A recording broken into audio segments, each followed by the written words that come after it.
Chapter 134. Do you think that you can still make a move? Misunderstanding the female assassin's intentions, Meng Long retorted impolitely. The moment Meng Long said those words, the atmosphere in the forest changed abruptly. Countless gazes turned over from all directions. One of the gazes was especially powerful. Following that gaze, the Eastern Island's female assassin saw the gray-robed middle-aged man on the right side of the forest.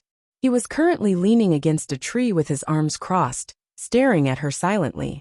The eyes of the Eastern Island's female assassin dimmed. She finally understood why he wasn't afraid of her. With this person around, given her current condition, she didn't stand a chance at all. Hurry up and leave. They aren't so protective of you every single time. I believe that you should be able to tell that there are some people who are willing for you to stay behind. Li Zhuxin said calmly. As he glanced at the Eastern Island's female assassin, there was a unique gleam in his eyes. The Eastern Island's female assassin struggled for a moment before she finally stood up.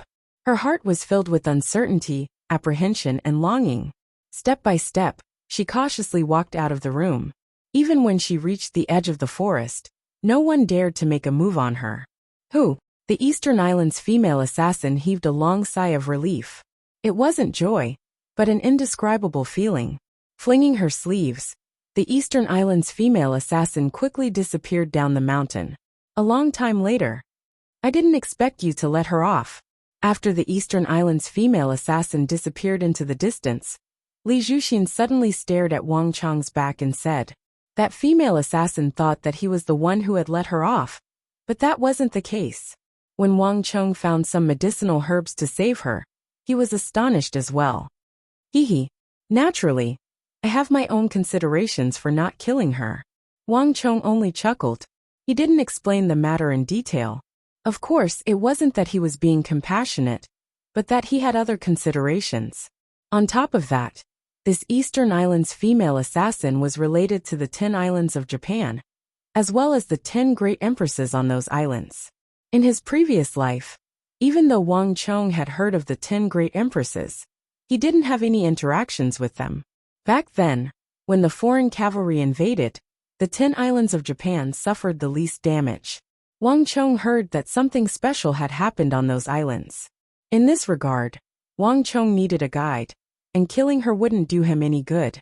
What's more, Wang Chong was sure that she would come looking for him. Wang Chong had predicted that the Eastern Island's female assassin would return to look for him, but Wang Chong didn't expect her to arrive so quickly. Not too long after disappearing from the foot of the mountain, the Eastern Island's female assassin staggered out from the edge of the forest, appearing before everyone's eyes. Are you still unrepentant? I spared your life, yet you still dare to come back. Upon seeing this female assassin, Shun Hai and Meng Long flew into a rage. Together with the other Wang clan guards, they drew their swords and stood guard before Wang Chong. Wait! Wang Chong waved his hands to stop the crowd. Wang Chong couldn't sense any killing intent from this Eastern Island's female assassin. She probably isn't here to kill me. Speak, what do you intend to do? As Wang Chong spoke, he stepped out from the crowd and glanced at the Eastern Island's female assassin. Her body was still weak at the moment, but with Li Zhuxin around, and the single-character consecutive slash, Wang Chong wasn't afraid of her making a move. I can't go back anymore. The Eastern Island's female assassin's face paled. Previously, when I left your Wang clan, I was injured by the pavilion master. This mission has failed once more, so it's impossible for me to return. An assassin doesn't have a third chance. Furthermore, my specter steps will only lead to death. You asked your pavilion master about the specter steps? Wang Chong suddenly asked. A bizarre expression appeared in his eyes. Surely this female assassin couldn't be so naive as to really do that? Yes. Under the black veil, the Eastern Island's female assassin lowered her head and pursed her lips tightly. This time, Wang Chong's expression was truly spectacular. He knew that the people of the Eastern Islands were different from those on the mainland, but Wang Chong didn't expect her to be so direct. But thinking about it, this was indeed something they would do. I'll die if I go back, and I'll die if I don't. The pavilion master will definitely send men to hunt me down in the capital. I won't be able to escape from the capital. Furthermore, there's a huge flaw in the specter steps. Right now only Gongzi can save me. The Eastern Island's female assassin struggled internally. Eventually, her knees caved in and she knelt onto the floor, lowering her proud head. No matter what, Gongzi, please save me. After which, she knelt on the floor motionlessly, as though she had given up all resistance. In that instant, everyone was dumbfounded. Even Li Zhuxin stood there in a daze. Recalling the viciousness, sharpness, and viciousness of this female assassin, Zhang Xian felt that it wasn't too long ago. Yet at this very moment, she was actually kneeling on the floor, pleading for Wang Chong to save her. Her attitude before and after was completely different. I can't believe that this woman would kneel before young master. Shen Hai and Meng Long were rendered speechless. Looking at the young master beside them, they couldn't help but feel admiration for him. Despite living for more than 30 years, this was the first time they had seen something like this happening to their young master. If it was anyone else, they would have long lost their lives, needless to say, for this female assassin to kneel before him and plead for his help. However, what Shen Hai and Meng Long didn't know was that at this very moment, Wang Chong's thoughts were completely different from theirs. This woman is so straightforward, so quick to react, and so pragmatic, Wang Chong thought. There was a huge flaw in the specter steps, this was undeniable. Wang Chong wasn't lying to her. On top of that, the stronger one was, the greater the threat they posed. If she wanted to be safe, she would have to stop her cultivation and stop pursuing greater strength. Even so, as time passed, she still couldn't escape death. Even though Wang Chong didn't know what happened when the Eastern Island's female assassin returned to the assassin organization, it was clear that it was happening. The severity of her specter steps had worsened. Others might not know of this, but she should be aware of it. That was why, after thinking about it, he knelt down in front of her without any hesitation. What benefits do I get from helping you? Wang Chong said impassively, his face impassive. I have nothing to repay you with. If you save me, and tell me how to resolve the flaw in my specter steps, I'm willing to serve you for eternity. Kneeling on the floor, the Eastern Island's female assassin gritted her teeth, drew out a dagger from her waist, and sliced the tip of her index finger. Crimson blood immediately gushed out from the tip of her finger. I swear on the black dragon that I, Yasamiya Ayaka, am willing to serve Gongzi for eternity. I will be Gongzi's left and right arms to kill any opponent. As she spoke, the Eastern Island's female assassin drew a talisman in the air with her blood and tapped on her glabella. The surroundings were silent, but a bizarre wind blew within a radius of several dozen zhang toward Wang Chong from the direction of the Eastern Island's female assassin, Yasamiya Ayaka. In an instant, the bizarre wind disappeared. A commotion broke out among the crowd, unable to comprehend what was going on. Wang Chong couldn't put his finger on it either. It felt like something was amiss, but at the same time, nothing seemed to have changed.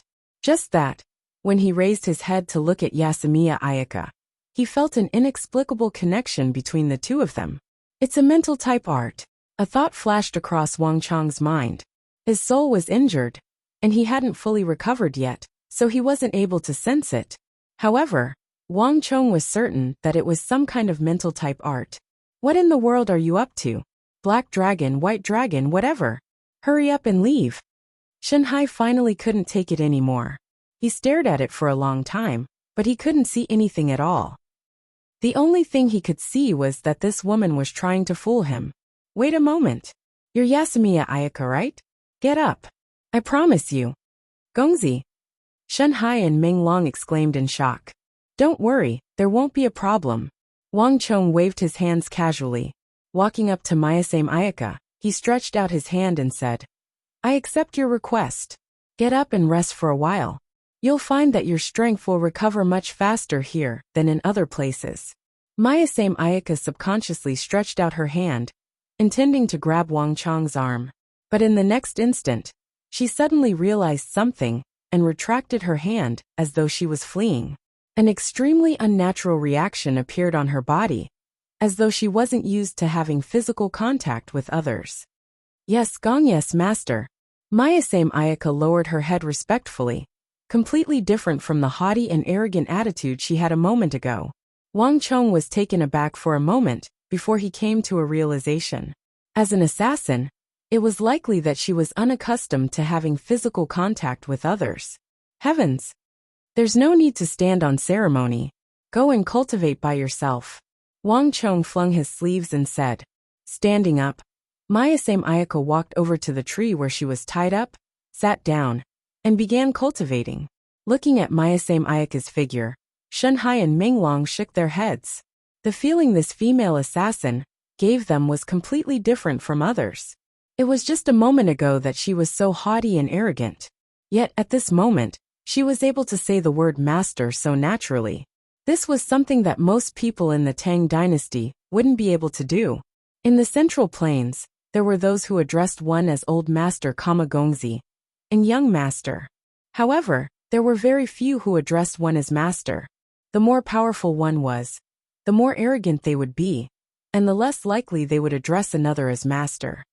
However, this didn't seem to apply to this female assassin at all.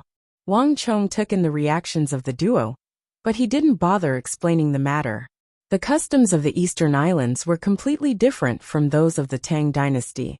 In the Tang dynasty, Mayasame Ayaka's reaction might seem bizarre. However, in her homeland, Wang Chong felt that it was normal. Menglong, don't think too much into it. I still have something for you to do, Wang Chong suddenly said. After dealing with Mayasame Ayaka and keeping the spirit vein in his hands, Wang Chong suddenly recalled another matter. Most of the places where spirit veins could form had extraordinary terrain. Wang Chong could vaguely recall that there was a top-notch iron mine not too far away from this spirit vein. However, Wang Chong only remembered that there was a mine in this area. As for which area it was, he had no idea.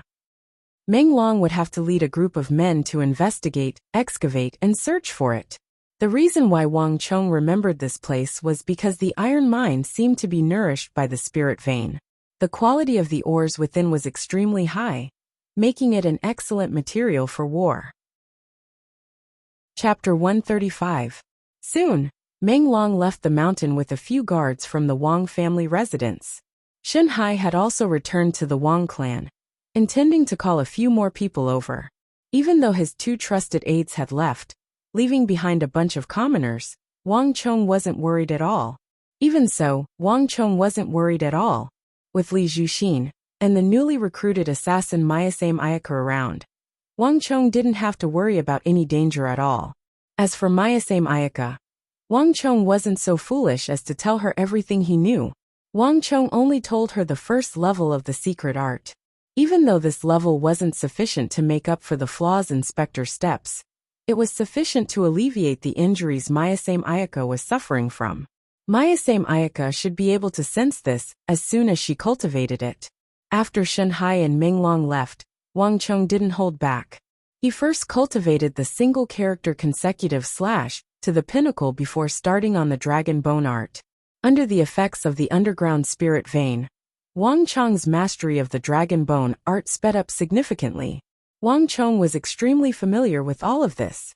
Under the effects of the dragon bone art, Wang Chong's bones became tougher, denser, and more resilient. This was the effect of the tiger bone. The stronger the bones, the greater the endurance. A leopard would run out of energy after 100 meters, but a tiger would be able to chase after its prey. That was what Wang Chong was feeling at the moment. Even though the effects of cultivating the dragon bone art weren't too obvious, far from might of the barbaric god, Wang Chong could sense something deeper. His stamina and endurance were improving. Roughly half a month later, a bizarre sensation surged from within his body, and Wang Chong's body jolted. Under the effects of the spirit vein, he had finally broken through his bottleneck, reaching Tiger Bone 2 Dan. A surge of new energy was born within his body, and his bones seemed to be one with one. It was as though an explosive force could burst forth from any part of his body at any moment. This is the Tiger Bone 2 Dan. Wang Chong opened his eyes and felt that they were even brighter. In the past, he could only see 2 or 3 mountains ahead. But now he could clearly see 5 or 6 mountains ahead. His field of vision had increased significantly. With a twitch of his ears, Wang Chong could hear a lot of sounds that he couldn't hear before. And the range of his hearing had also increased a lot. In the distance, A deer perked up its ears on a boulder, listening warily to the Harkin's voice. Wang Chong could hear the birds gliding down from the treetops. Refining the tiger bone to a certain level can indeed greatly improve a cultivator's vision, hearing, smell, touch, and so on. Wang Chong stood on the empty ground, thoughts flashing through his mind. This time, it wasn't just in terms of strength. Wang Chong felt that he was full of energy, which was completely different from before. Of course, this was just a feeling that couldn't be seen from the outside. "Master!" A voice suddenly sounded in his ears. Turning around, Wang Chong saw Mayasame Ayaka's bright eyes. She was still dressed in tight black clothes and a black veil, seemingly used to this attire. "What's wrong?" Wang Chong abruptly snapped out of his daze. "Master, there's something I would like to tell you," Mayasame Ayaka said. She seemed to be filled with worries. "Oh." Wang Chong's interest was piqued. This was the first time she had taken the initiative to speak to him.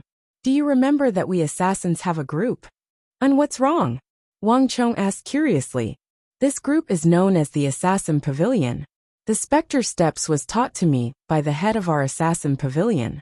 Now that I've betrayed him, he'll surely find a way to kill me. Also, since the mission isn't over yet, he'll surely find someone else to kill you. In fact, he might even do it himself. The Assassin Pavilion will never accept a mission failure." Mayasame Ayaka said worriedly. Is he very formidable?" Wang Chong chuckled, not paying much heed to the matter. "Very formidable," Mayasame Ayaka replied seriously. "Even more formidable than Mr. Li?" Wang Chong chuckled as he pointed to Li Zhuxin. "Mr. Li isn't too bad, but I'm afraid that he isn't as formidable as our boss." Mayasame Ayaka's reply surprised Wang Chong. In an instant, the smile on Wang Chong's face vanished, replaced by a grave expression. Even Li Zhuxin couldn't help but turn his gaze over. Wang Chong knew how formidable Li Zhuxin was, and he had witnessed it with his own eyes. Yet, Mayasame Ayaka said that the Assassin Pavilion's boss was even more formidable than him? Wang Chong's face finally warped. If the Assassin Pavilion's boss was really that formidable, he was at least a true martial realm 8 Dan expert, perhaps even a profound martial realm expert. If that was the case, things wouldn't be as simple as they seemed. However, even though the boss is powerful, he rarely makes a move on his target. Furthermore, the rules of the Assassin Pavilion are different from other places.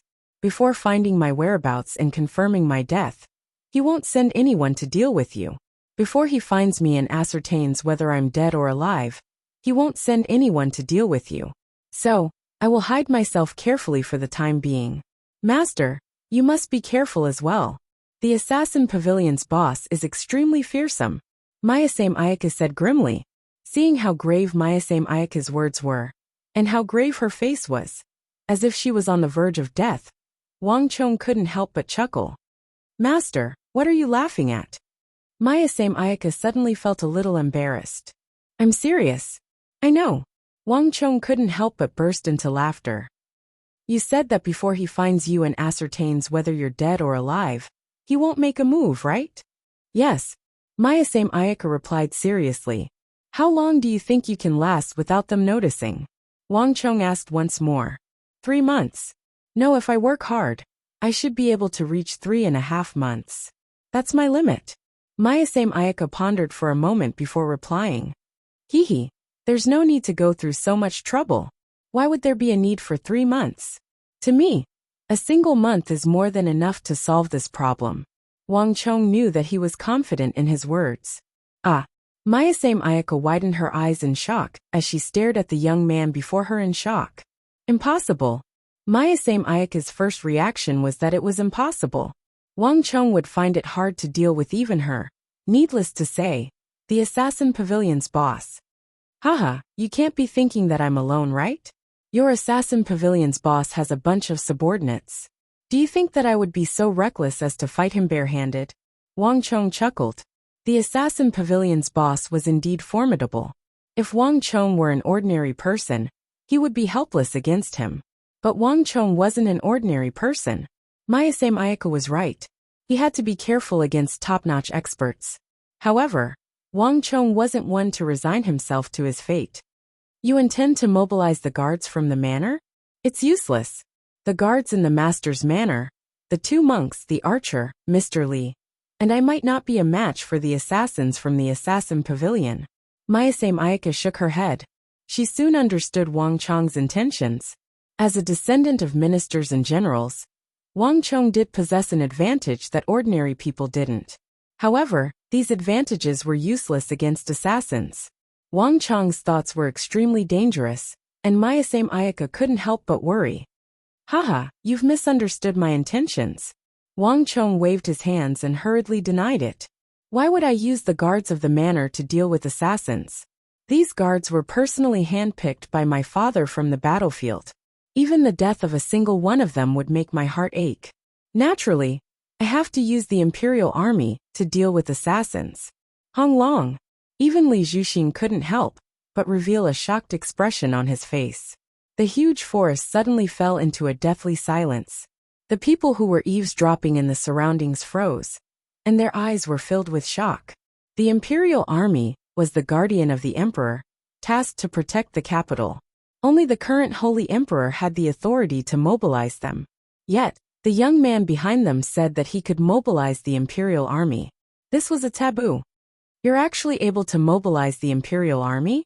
Unknowingly, Li Zhuxin had walked over and assessed the young man before him in astonishment. But of course most of it was disbelief. Wang Chong was just a teenager. Even if he came from a clan of generals, it was impossible for him to mobilize the Imperial Army. Wang Chong simply smiled, not bothering to explain. In his mind he thought of Zhao Fengchen. He was already the commander of the Imperial Army. The master of the Assassin Pavilion might be powerful, but there was no way he would be stronger than the future commander of the Imperial Army. As for mobilizing the Imperial Army, there was a group of assassins in the capital. It was only right for the Imperial Army to be mobilized after such a huge incident. No matter how formidable an assassin was, it was impossible for them to stand against an army, not to mention the elite Imperial Army. Do you know the location of the Assassin Pavilion? Wang Chong suddenly asked. Mayase Ayaka subconsciously nodded with a dazed look on her face. Even though there isn't a fixed location, there will be a monthly gathering at a specific location. That's enough, Wang Chong replied calmly. However, he had already made up his mind to inform Uncle Li Lin of the matter after he returned. He would leave this matter to Uncle Li Lin. Mayase Ayaka didn't know that the fate of the organization she was in had been decided by a single word from Wang Chong. After cultivating for a few more days on the peak of the mountain, the guards that Shenhai dispatched from the Wang residence finally arrived. Gongzi, Mr. Tuoba has sent me to invite you over. He said that the saber has been forged, and Gongzi will have to deal with the rest. Madam has also sent word that something has happened in the residence, and she requests Gongzi to return to the residence as soon as possible. A guard of the Wang family knelt on one knee on the ground, his expression respectful. Oh, upon hearing those words, Wang Chong's eyes fell into a daze. Unknowingly, so much time had passed in the mountain, and Tuoba Guyuan's narrow, thin, thick saber had already been forged. Now that he thought about it, it should have been done long ago.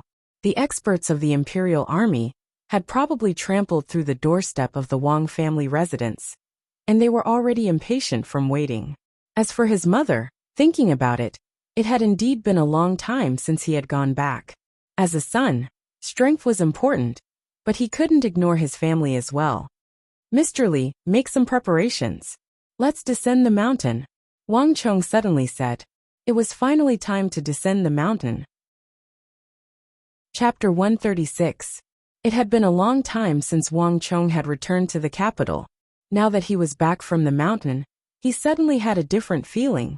The mood in the capital suddenly became rather strange, one of poetry reciting.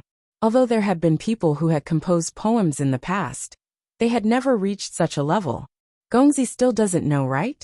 Now, there was a poem circulating in the palace about the number one beauty in the world, Consort Taizhen. It was said that the poem was beautifully written. Do you see that place, young master? Places like the parlor of clouds and rain, the parlor of spring breeze, the parlor of jade, the parlor of immortals, and the parlor of beauties are everywhere in the city. They're like bamboo shoots after the rain. Many of them aren't new either. They're old restaurants and tea houses that followed the trend and changed their names. Some even hang the poem on the door and make it into a plaque as a couplet. Amidst the surging crowd, the clueless Wang clan guard asked with great interest. Wang Chong did not look carefully at first, but after being reminded, he looked carefully. Sure enough, Wang Chong saw some extremely familiar scenery. On the left, clouds think of clothes, flowers think of beauty. On the right, the spring breeze caresses the balustrade, and the dew is dense. On the banner, parlor of clouds and rain. In another restaurant, there was a completely different picture hanging on the wall. Left, if not for the Jade Mountain. Right, we will meet under the moon at the Yaotai. Horizontal line, beauty house. Each and every one of them was a huge plaque. Beauty wine. Beauty wine. A great hero should drink the wine of beauties. Fairy tea. Come, come, come, drink a bowl. You will feel refreshed. Loud shouts came from the two restaurants and tea houses facing the street. Hearing these shouts, Wang Chong's expression suddenly became very interesting. Not many people knew that he had helped the King of Song, and that he had written a poem. At least, the Wang family didn't know about it. The sudden change in the capital caught everyone off guard, and they didn't know whether to laugh or cry. But soon Wang Chong smelled something. It's very difficult for ordinary people to know about the affairs of the palace. This matter was most likely spread by that person in the Yuzhen Palace. At least she agreed. Wang Chong thought to himself. After cultivating on the spirit vein for more than a month, he didn't care much about the affairs of the court. However, since Consort Taizhen was willing to post this poem, it meant that Consort Taizhen had accepted his kindness. In other words, although the King of Song and the Consort Taizhen had disagreements and conflicts with his matchmaking, at least the impact of this matter had been minimized. The fact that Consort Taizhen was willing to spread this poem meant that she didn't care much about the King of Song. The fact that such words could be heard in the marketplace meant that the Consort Taizhen incident's influence in the court had been minimized. If there were no accidents, this matter could be considered over. This song of purity and peace is indeed powerful. Wang Chong faintly smiled, and then he began to walk toward the Wang clan. Upon returning to the residence, the first thing Wang Chong did was to summon Tuoba Guyuan. Gongzi, the saber you wanted has been forged. In Wang Chong's room, Tuoba Guyuan was holding onto a 7-chi-long saber. His head was lowered, and his eyes were deeply sunken. It seemed like he had spent a lot of time on it. It's heavy. The first thought that struck Wang Chong upon receiving the saber was how heavy it was. If one didn't possess immense strength, it would be impossible for one to move this saber. At the very least, it would be impossible for those below Origin Energy Tier 6 to use this saber. It's indeed different after adding a June of Hyderabad ores, Wang Chong thought. The Wuxia steel saber forged by Tuoba Guyuan was almost identical to the one on Wang Chong's blueprint. In certain aspects, it was even more demanding than Wang Chong's. Just from the color contrast, brightness, texture, and uniformity, Wang Chong could tell that the quality of this saber was much higher than the 4 Wuxia steel sword embryos he forged back then. As expected of the number 1 swordsmith in the future, Wang Chong was impressed.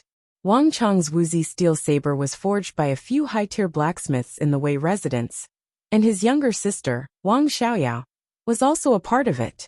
However, this combination clearly couldn't match up to Tuoba Guyuan, the number 1 swordsmith in the future. In terms of pursuing certain details, Wang Chong realized that Tuoba Guyuan shared the same ideals as him. In fact, in certain aspects, they were even striving for perfection. Not bad. You've worked hard. Wang Chong nodded as he looked at Tuoba Guyuan. As long as Gongzi is satisfied. Tuoba Guyuan replied with a respectful expression. To Wang Chong, Tuoba Guyuan was the number 1 swordsmith in the world. However, to Tuoba Guyuan, Wang Chong was the true number 1 swordsmith. Tuoba Guyuan had immersed himself in the field of weapons for a long time, but he had never seen anyone who could design a weapon of this level. After forging it, Tuoba Guyuan gave it a try. The slash and slash prowess were extremely powerful, far surpassing other weapons that Tuoba Guyuan had seen before. Furthermore, it was extremely smooth to use, making it impossible for one to stop. Needless to say, put it down. To a saber cultivator, this saber would definitely possess an incredible allure. You can go and rest first. Leave the rest to me. Yes, Gongzi. Tuoba Guthuan bowed and left quickly. What is hard is easy to break. This was an irrefutable logic. Tuoba Guiyuan's initial forging was completed.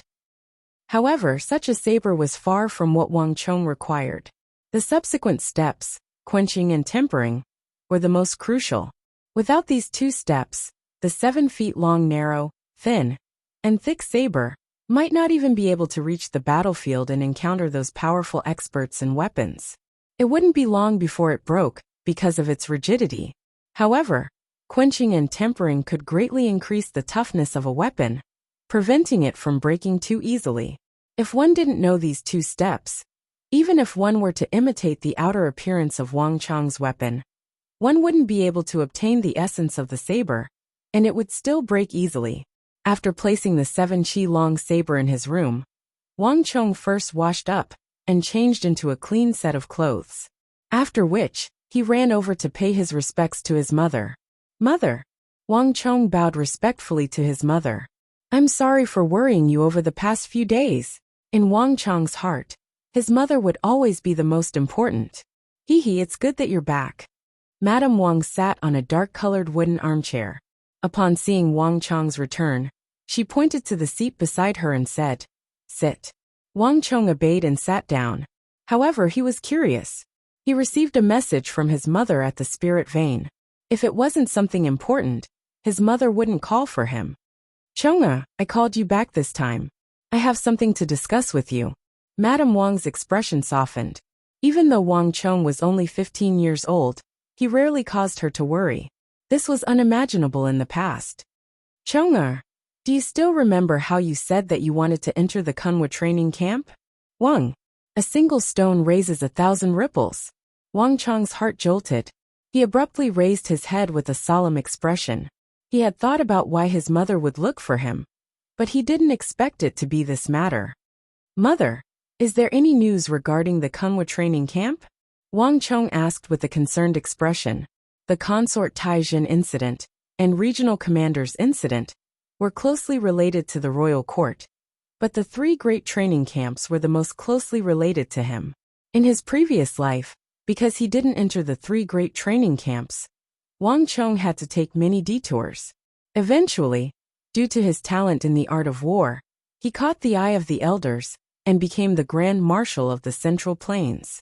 However, it was already too late by then. His defeat was already decided. The heavens help those who help themselves.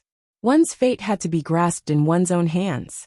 Thus, while Wang Chong paid attention to the matters of the royal court, Wang Chong also paid attention to the 3 great training camps.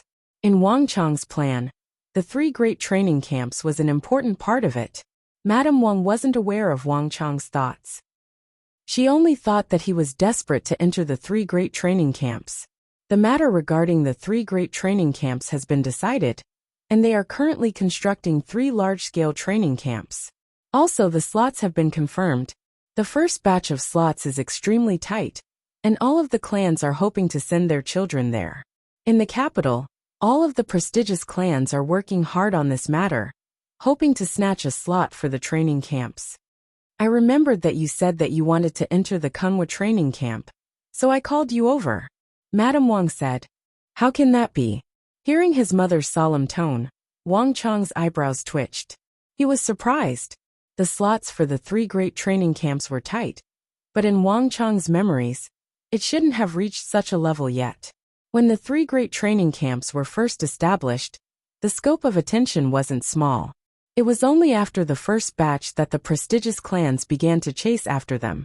If what his mother said was true, then the attention that the 3 great training camps garnered was much greater than what he remembered in his previous life. You don't have to worry about the slots for now. 2 days ago, your big uncle sent me a message. The King of Song has already secured 2 slots for you. However, this isn't a guarantee. I heard that the Holy Emperor has given his approval for the training camp this time around, and no one is allowed to tamper with it. If you wish to enter the training camp, you have to pass an examination. The slot that the King of Song has given you isn't a guarantee either. So, I intend to find you a teacher. The King of Song, the King of Song. Wait a moment, mother. What did you just say? Teacher? What teacher? You want to find me a teacher? Wang Chong was astonished. Her words were still fine at the start, but the tone of her words changed completely. Why did she bring up the topic of the Kunwa training camp to a teacher?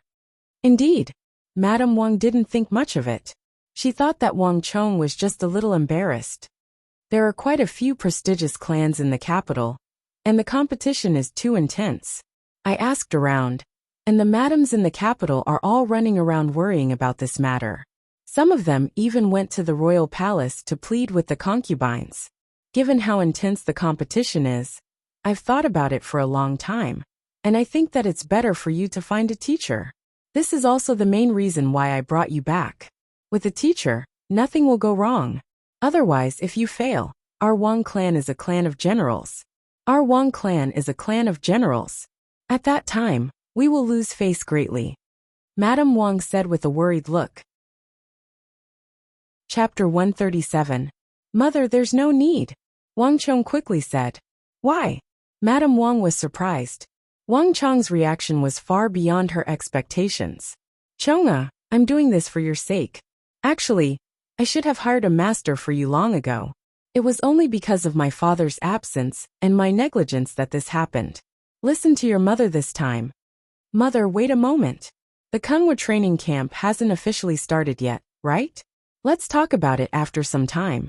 Wang Chong hurriedly dodged the question. Wang Chong knew that his mother meant well, but with his situation, he didn't need a master at all. On the other hand, he could be someone else's master. Bringing a master over, not knowing his background or depth, would instead restrict Wang Chong. He would have to consider many things, and he would not be able to do as he pleased. For example, Wang Chong would have a lot of concerns about the secret alchemist teams in the Imperial Palace and the prince's mansions. After spending so much time together, he would eventually be discovered. If that kind of secret was exposed, and the Wang family was implicated, it would cause a huge uproar. What do you mean wait a while? By that time, it would be too late. Nonsense. Listen to me this time. I'll find a master for you. It's settled then. Madame Wang finally put on a stern face and displayed the authority of a parent. By the time the 3 great training camps started, what was the point of looking for a master? Wasn't that just fooling around? Mother, I'll tell you the truth. Actually, I already have a master. Seeing that his mother was going to make decisions for him, Wang Chong finally confessed. You have a master? Madame Wang's face was filled with astonishment. Yeah, mother. Haven't you noticed that my strength has increased a lot? Didn't I defeat Duke of Su's grandson, Su Xian, at the Four Quarters Embassy? Actually, I already have a master. It was uncle who arranged it for me. At the critical moment, Wang Chong hurriedly summoned his uncle Li Lin. His uncle was an expert from the Imperial Army. His presence would definitely be convincing. Your uncle? As expected, when she heard Uncle Li Lin's name, her mother frowned deeply, but she did not pursue the matter further. If it's a master that your uncle found for you, then it's possible. Your uncle is in the Imperial Army, and there are many experts in the Imperial Palace. With his ability, it would be more than enough for him to find a teacher for you. After saying so, Madame Wang finally gave up. Wang Chong quickly changed the topic and found an excuse to change the topic, which made his mother laugh. Coming out of the room, Wang Chong wiped the cold sweat off his forehead. I'll have to inform uncle about this matter, lest we expose ourselves. Wang Chong thought to himself. Although he temporarily used his uncle as a shield, Wang Chong did not dare to be careless. Although his mother was easy to talk to at times, she wasn't easy to fool at other times. Perhaps one day, he would ask about his master on a whim. Looks like that matter has to be brought forward. Wang Chong quietly said to himself as he recalled that matter. Setting off from his residence, Wang Chong drove straight to the Wei residence. Wang Chong, ha, you're finally back. Upon hearing the news, Wei Hao ran out of his residence excitedly with a look of anticipation on his face. It had been a while since they last met, and Wei Hao's frame seemed to have grown significantly. His spirit was completely different from before.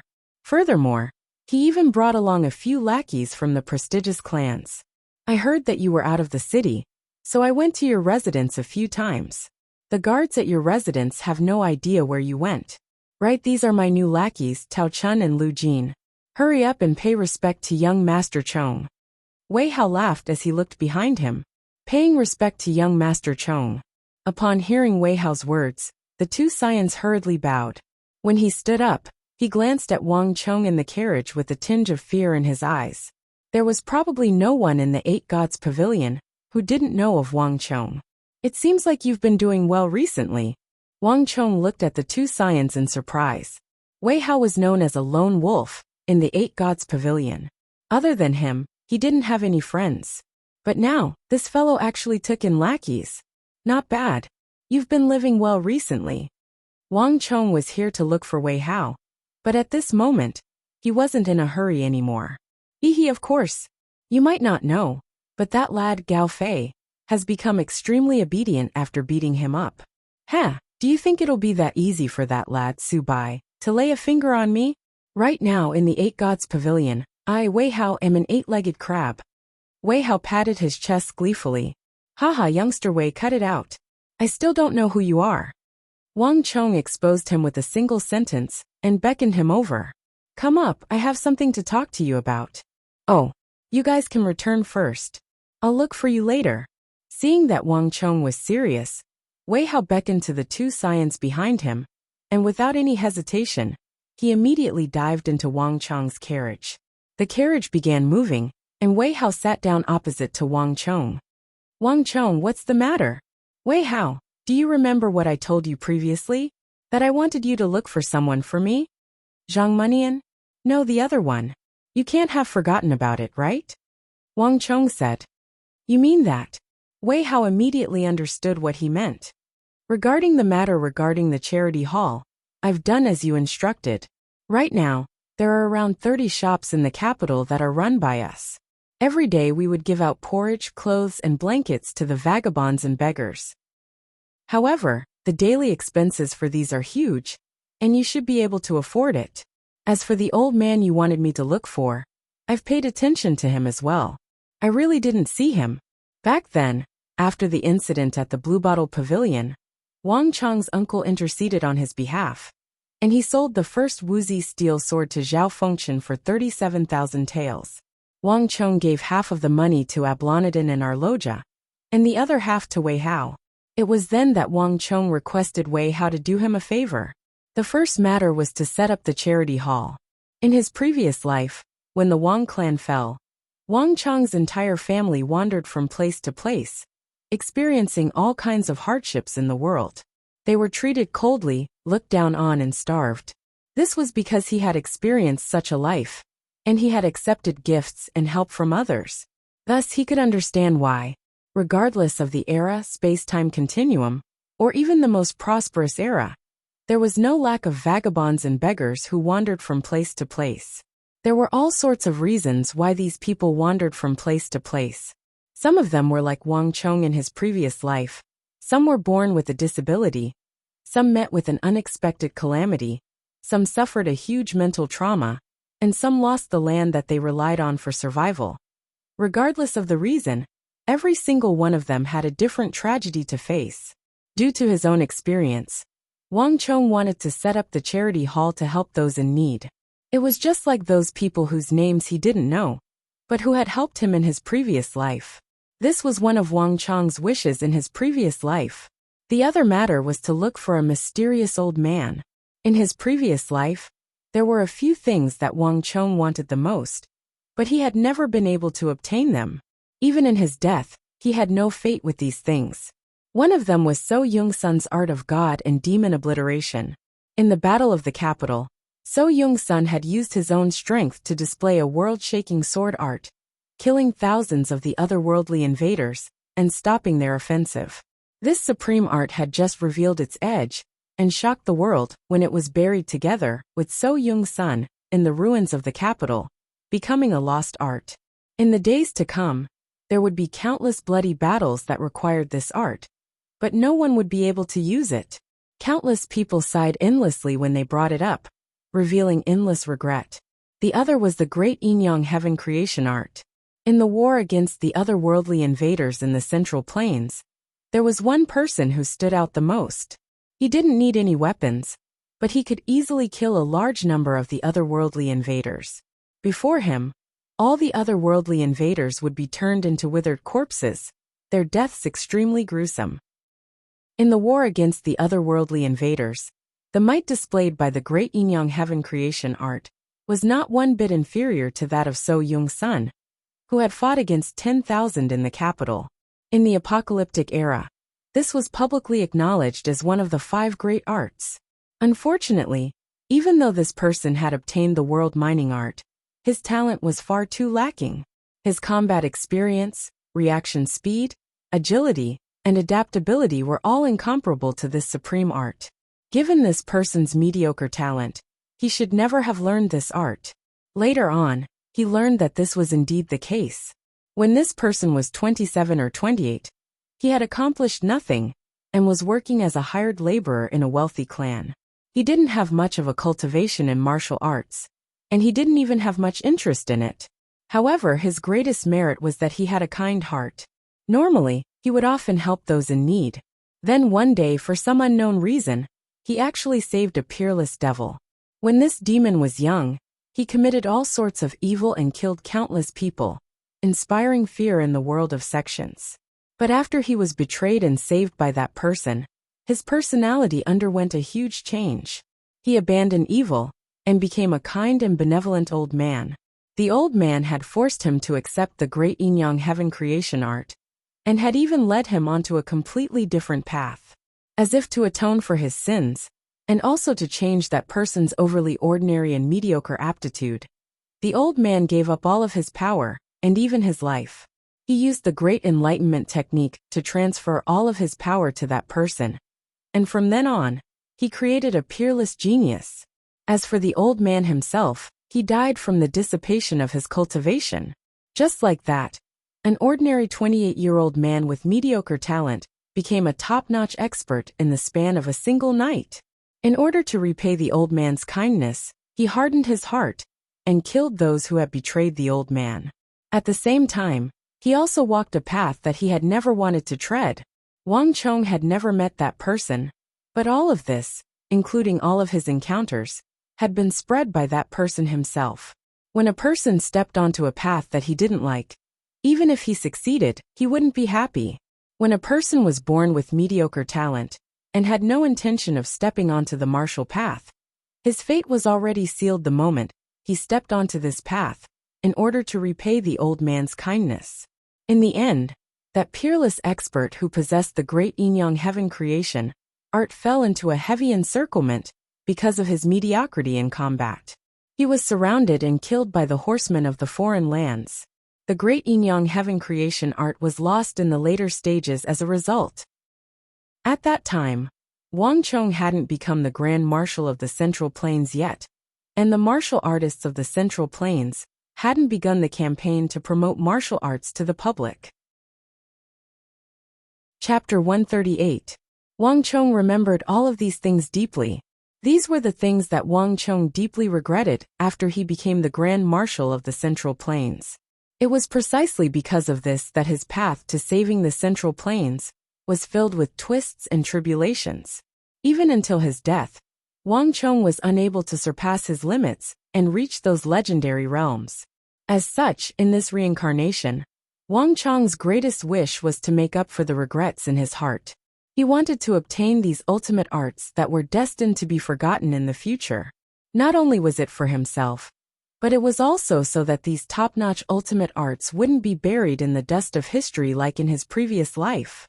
As such, on Wang Chong's list of names, the old man who possessed the great Inyang heaven creation art had always been an important figure. However, it was a pity that the old man was too mysterious. Even that old man was extremely secretive about his unorthodox teacher, only addressing him as the evil emperor. The capital was massive, so how could Wang Chong know when he would be ambushed or where he would appear? In this aspect, Wang Chong could only ask for Wei Hao's help. There's no need to rush this matter. Just help me keep a lookout. See if there's any special old man. Wang Chong knew that he had given Wei Hao too few details, and it was no different from searching for a needle in a haystack. It would be too difficult for Wei Hao to find the evil emperor with just these few details. After driving Wei Hao around the city, Wang Chong took a look at the charity hall. Wei Hao had indeed done a good job. The entrance of the charity hall was packed with people, clothes, food, water, and a place to rest. All of these were well prepared. In this aspect, it was much better for the Wei clan to have a specialized talent than for him to do it himself. I will have Shenhai prepare another 50,000 gold taels for you. Open more of these charity halls. Other than the capital, you can open more of them in other places as well. Also, help me keep an eye on the old man I mentioned when you have the time. Inform me as soon as you receive any news. All right. Wei Hao agreed without hesitation. After chatting with Wei Hao for a while, Wang Chong put Wei Hao down and walked toward the Ghost Tree District. Now that he thought about it, it had been more than a month since he last went to the Ghost Tree District to play chess. Big brother. Under the huge locust tree, most of the people had dispersed. However, there was another kid squatting on the ground. When he saw Wang Chong, his eyes lit up and he stood up, his face flushed with excitement. Little guy, you're still here. Wang Chong smiled and patted his head, handing over a candy man he had bought on the way. Big brother, why were you gone for so long? The old grandpa had asked several times. I thought you weren't coming, the child named Jianjian said. His words were unintentional, but the listener took it to heart. Wang Chong's heart skipped a beat when he heard the old man Jianjian mentioned several times. After playing chess for so long, this was the first time Wang Chong had heard of that person. There was no doubt that his performance in chess had finally attracted his attention. Don't worry, how could Big Brother not come? I'm just going on a long trip. Wang Chong smiled. Then will Big Brother go on a long trip again? I don't think so, Wang Chong said. The opening of the 3 major training camps was a major event that could affect one's career and fate for the rest of one's life. In comparison, advancing 1 or 2 levels in the spirit vein wasn't that important. In any case, he could go there again in the future. That's great. The child wasn't a scheming person. When he heard that Wang Chong wouldn't be going on a long trip again, he immediately jumped up in excitement. As he shouted, he reached his chubby hand into the chest jar and took out a black piece. Big brother, here's a piece for you. Wang Chong smiled and held the black piece in his hand, but his eyes were fixed on the chessboard. The first time Wang Chong had come here, the game on the golden chessboard had been a one-sided battle. There were only a dozen or so pieces on the chessboard. But now, the chessboard was densely packed with 80 or 90 black and white pieces. With a glance, Wang Chong knew that the white pieces were at an absolute disadvantage. The white pieces aren't far from losing. Looking at the golden chessboard, Wang Chong smiled. So Young's son might be unparalleled in martial arts and was a war god, but when it came to the art of war, he was no match for him. When it came to commanding battles, he had probably experienced more battles than Wang Chong in his previous life, not less. Moreover, before he transmigrated, he was already the publicly acknowledged war saint in a global strategy game. In terms of martial arts, he was naturally miles behind So Young's son. But when it came to the art of war, there was probably no one in this world who could beat him. In a few more days, the white pieces will probably have to admit defeat. Wang Chong laughed in his heart. His way of playing chess was completely different from others. From the first day, his black pieces had been laying out a game. Looking at the situation, Su Zhengchen felt that he only held a slight advantage at the moment. But after a few days, his plan would be completed. So Young's son would know that he had no hope at all. Wang Chong might have challenged him to a duel, but to play chess with him, even if it was the war god that he respected, he had chosen the wrong opponent. As these thoughts flashed past his mind, Wang Chong put down his piece and pressed it neatly on the golden chessboard. One more thing. After leaving the Ghost Tree District, Wang Chong thought of Liu Zhizhang. It had been more than a month and logically speaking, he should have at least 3 elixirs. Turning his horse around, Wang Chong headed straight for the Falling Jade Pavilion. "Io, my little ancestor, eldest young master, eldest young master. You're finally here. If you're any later, something big is going to happen."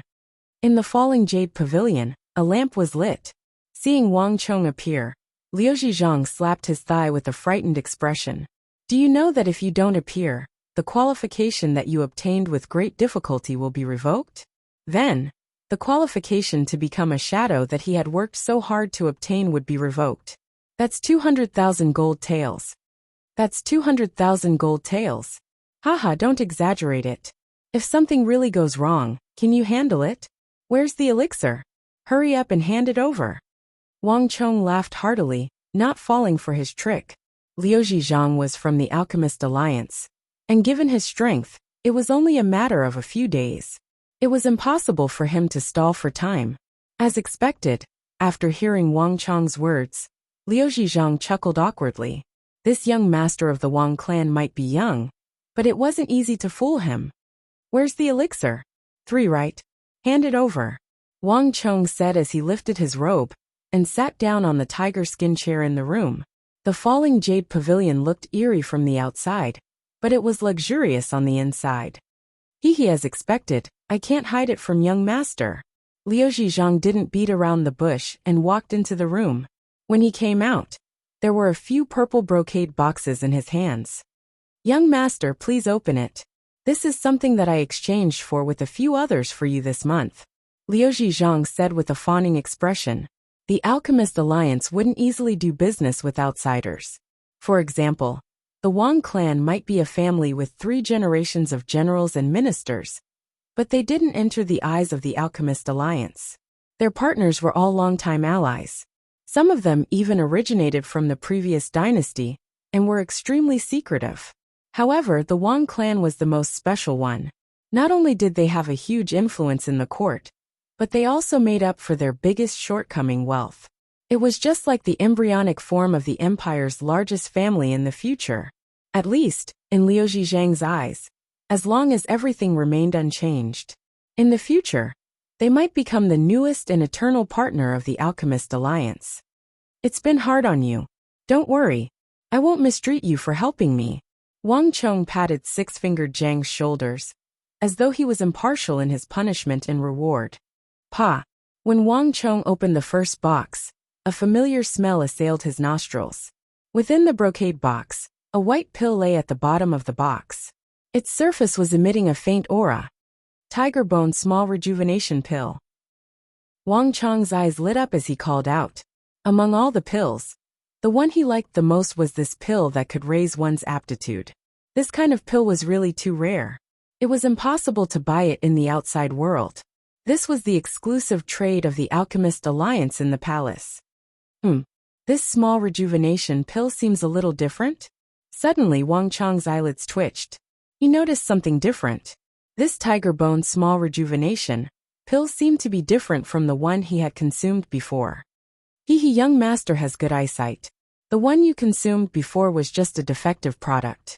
This was the pill that had been refined to perfection. The effect is completely different.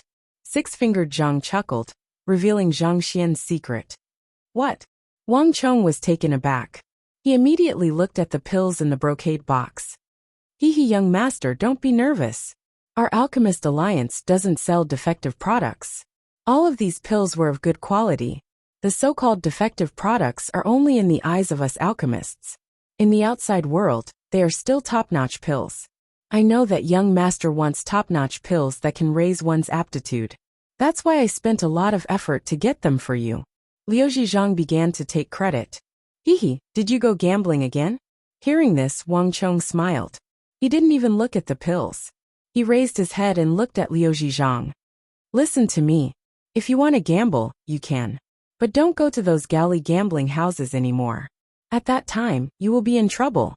I won't be able to save you every time." Wang Chong said. Young master's eyes are really sharp. Liu Zhizhang smiled embarrassedly. Being stared at by a 15-year-old boy made him feel like a child doing something wrong in front of an adult. Liu Zhizhang knew that this was wrong, but he couldn't help but have such a feeling. This young master of the Wang clan was simply too cunning. He could see through one's heart with just a glance. He didn't say anything at all. He just knew that he went to gamble and was short of money. In just a few interactions, Six-Fingered Zhang already felt that there was no secret he could hide from the other party. "Don't worry, there will be plenty of benefits for you," Wang Chong just casually said, and didn't pursue the matter seriously. With a snap, Wang Chong opened the box. A dense wave of elemental energy immediately emitted from the brocade box. Smelling this scent, Wang Chong's expression changed. "Elemental Chi Pill. You guys can actually refine such a thing." Chapter 139. It's not that powerful. Hearing the name Vitality Pill, Liu Zhang was startled. That wasn't the name of the pill. However, he quickly understood what Wang Chong meant. This is an acquired pill. It's a new pill recipe that a young alchemist in the palace recently researched. It has never appeared before.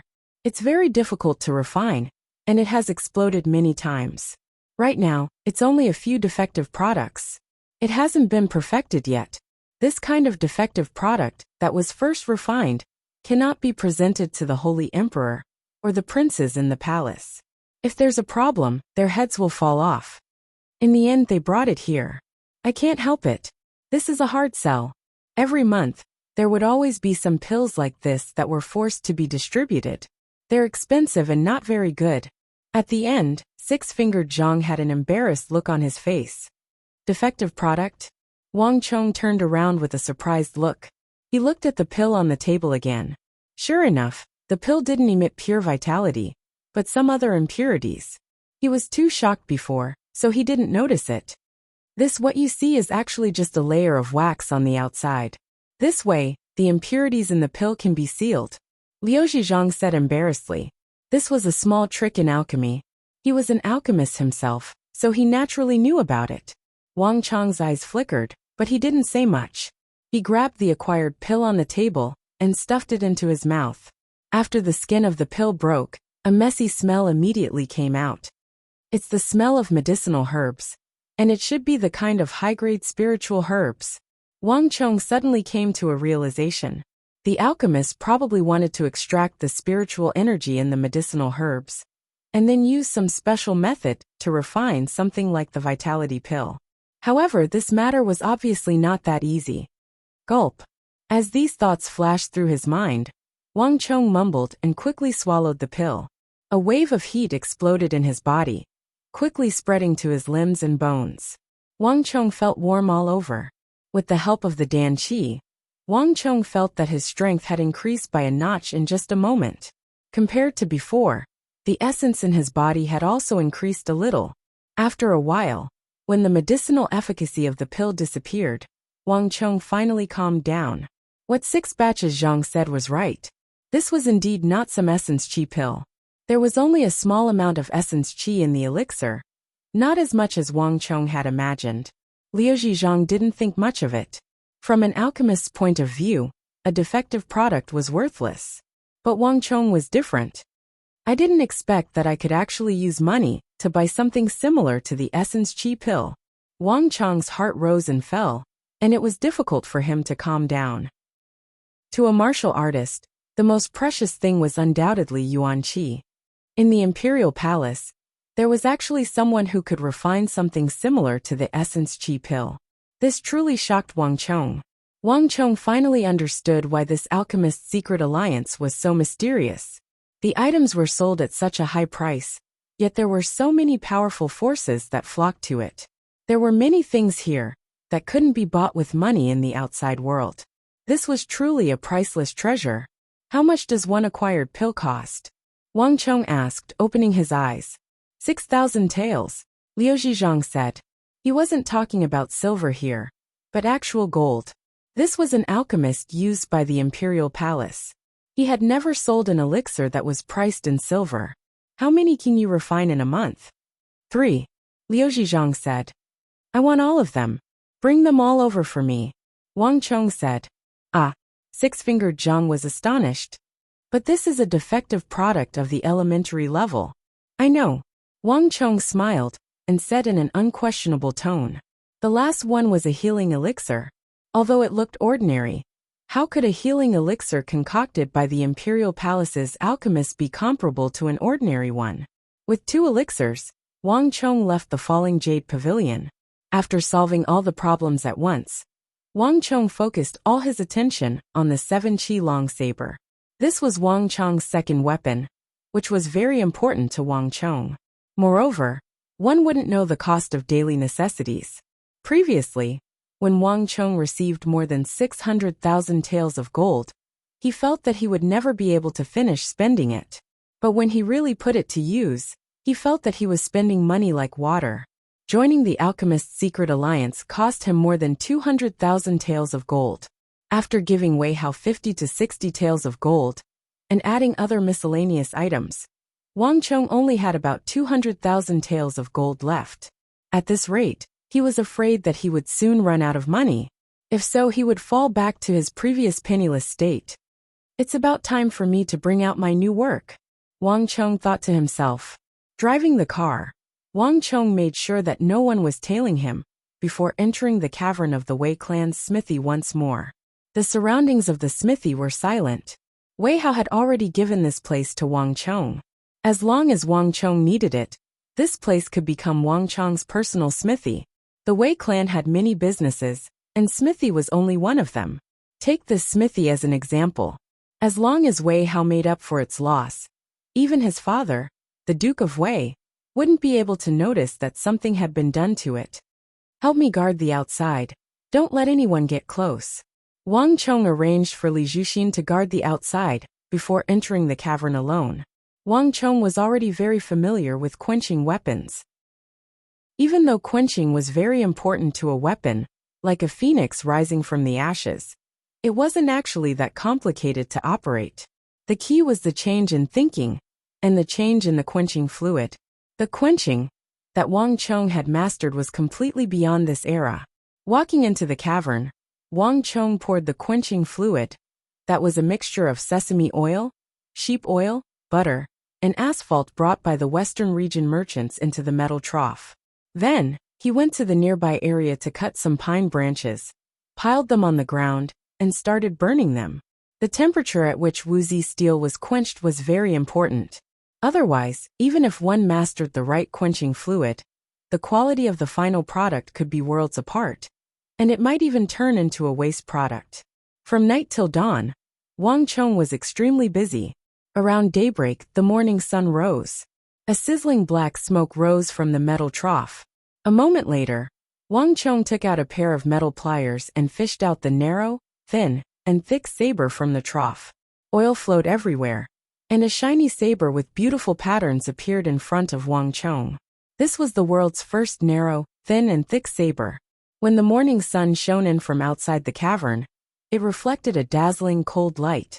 Just by looking at it, Wang Chong could feel that this saber was extremely sharp and indestructible.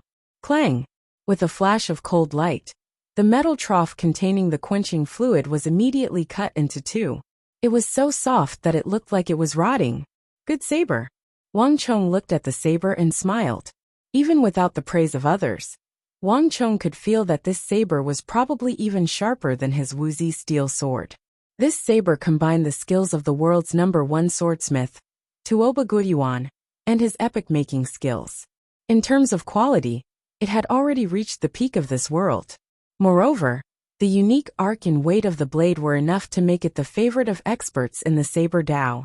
It's a pity that I only use swords, Wang Chong thought to himself. He used a sword for his single-character consecutive slash, and this saber wasn't suitable for him. However, even a swordsman like Wang Chong couldn't bear to let go of this saber when he held it in his hands. Needless to say, those saber experts would feel the same way. This saber wasn't just sharp. Its exterior design was originally very suitable for slashing, and slashing. Now all that's left is to temper it, Wang Chong thought to himself. To many people, a saber like Wang Chong's was already a finished product. Even if he took it out, it would be sought after by tens of thousands of people. However, Wang Chong knew that this wasn't the way to go. Although such a saber was sharp and easy to use, it was easy to break. If it was too rigid, it might not be a good thing for a saber.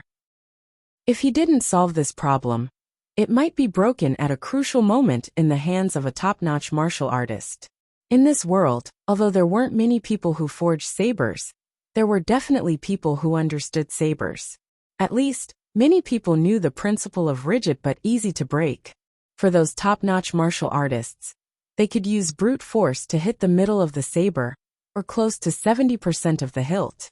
They would most likely be able to break the saber with brute force. If that happened, the reputation of Wuxia steel in this world would be ruined. The reputation that Wang Chong had painstakingly built up would also be destroyed. In the future, it wouldn't be so easy to make money from Hyderabad ores. That would be destroying his own reputation. Of course, Wang Chong wouldn't do such a thing. Therefore, he had to temper it. Many people thought that after quenching, the saber and sword were considered complete. However, almost no one knew that after quenching, there was actually another process called temper. This was the last process in the entire process of forging a sword, and it was also the highest and pinnacle of the process.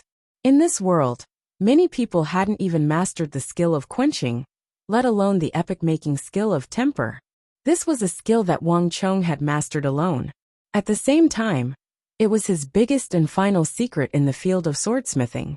Without the technique of temper, a weapon like the 7-foot narrow, thick saber would never be made. If it was made, it would only be a joke and not a real weapon. Temper could eliminate the quenching and the small internal cracks caused by the hammering of the saber and sword. It could also repair and prevent the saber from deforming. This was one of the reasons. In addition, temper could further increase the performance of the saber and sword in all aspects, including sharpness, hardness, durability, and most importantly, toughness.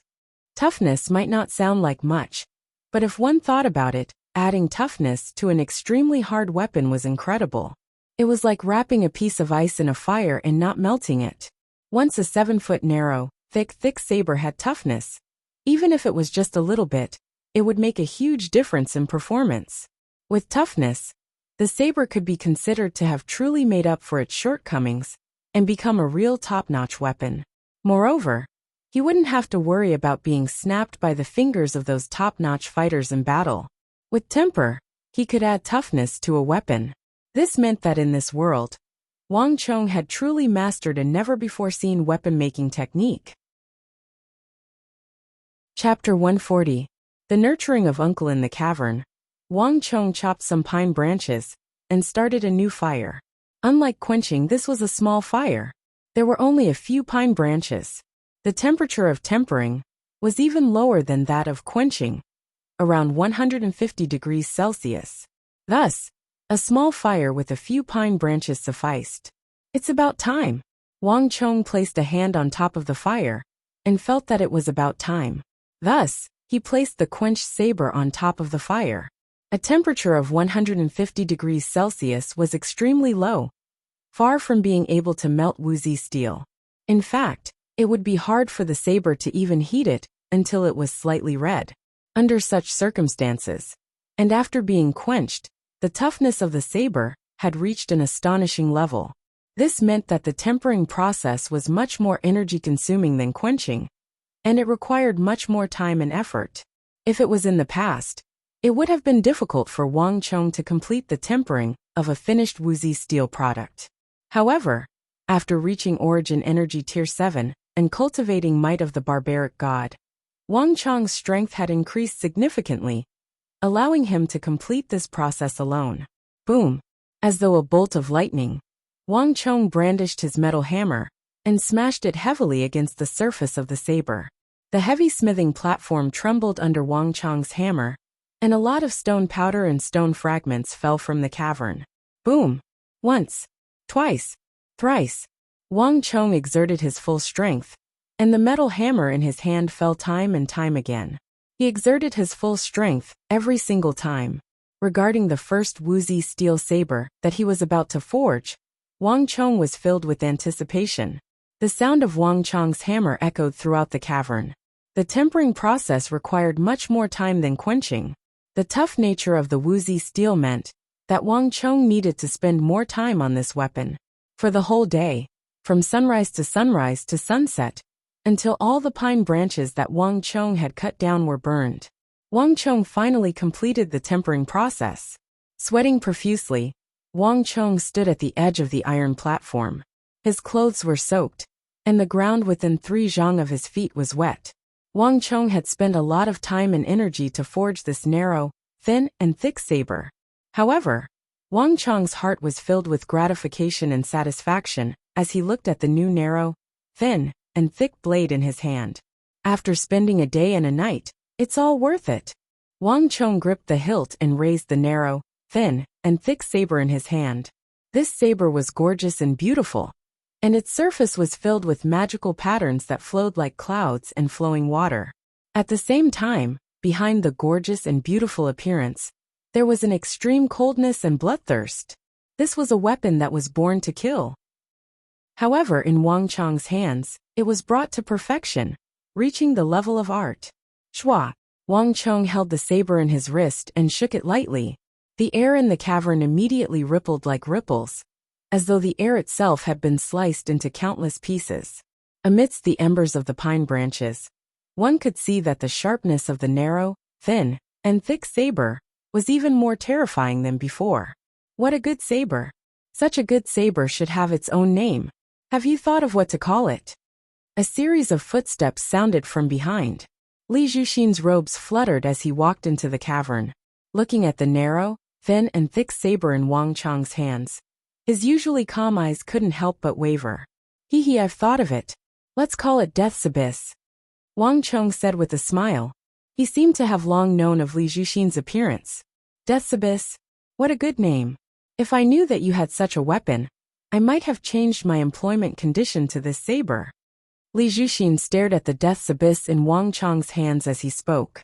Even though he wasn't a saber user, he couldn't help but feel a sense of fondness for it, and he wanted to claim it for himself. To those true saber users, it was easy to imagine how attractive this saber was. Hee, even if you want it, I won't agree to it. Wang Chong chuckled. 2 June of Hyderabad ores were used to forge this Death's Abyss. Just its normal price alone would fetch at least 80,000 gold taels.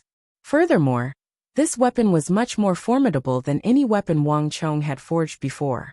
On top of that, it even harnessed the tempering technique that Wang Chong had mastered. In terms of value, Wang Chong estimated it to be worth at least 100,000 gold taels. This price was much higher than the price he had to pay to hire Li Zhuxin. This was truly a priceless treasure. It represented the highest level of saber arts in this world. Leaving the cavern with Li Zhuxin, Wang Chong headed straight for the capital and handed the newly forged Death's Abyss to Uncle Li Lin. Upon seeing the newly forged Death's Abyss, Li Lin was overjoyed. Wang Chong had disappeared for more than a month, and in this period of time, Li Lin felt as if a year had passed. The Imperial Army commanders who came to demand for the Wuxia steel weapon had trampled through Li Lin's doorstep. Yet, most of them were Li Lin's superiors, and there were some whom even Zhao Fengchen couldn't afford to offend. The pressure that Li Lin was under was unimaginable. Chong'er, if you had come any later, you would have been collecting my corpse, Li Lin said with a look of relief. Uncle, aren't you being too exaggerated? Wang Chong chuckled. I'm not exaggerating. Don't worry, Chong'er, leave this matter to me. Without any hesitation, Li Lin was about to enter the royal palace with the Death's Abyss. Wait a moment. Wang Chong hurriedly stopped Uncle Li Lin. Death's Abyss might be important, but this wasn't the only reason why Wang Chong came here this time. There are a few things that I'll have to trouble Uncle to help me with. As Wang Chong spoke, he explained the matter regarding the assassin pavilion to Li Lin.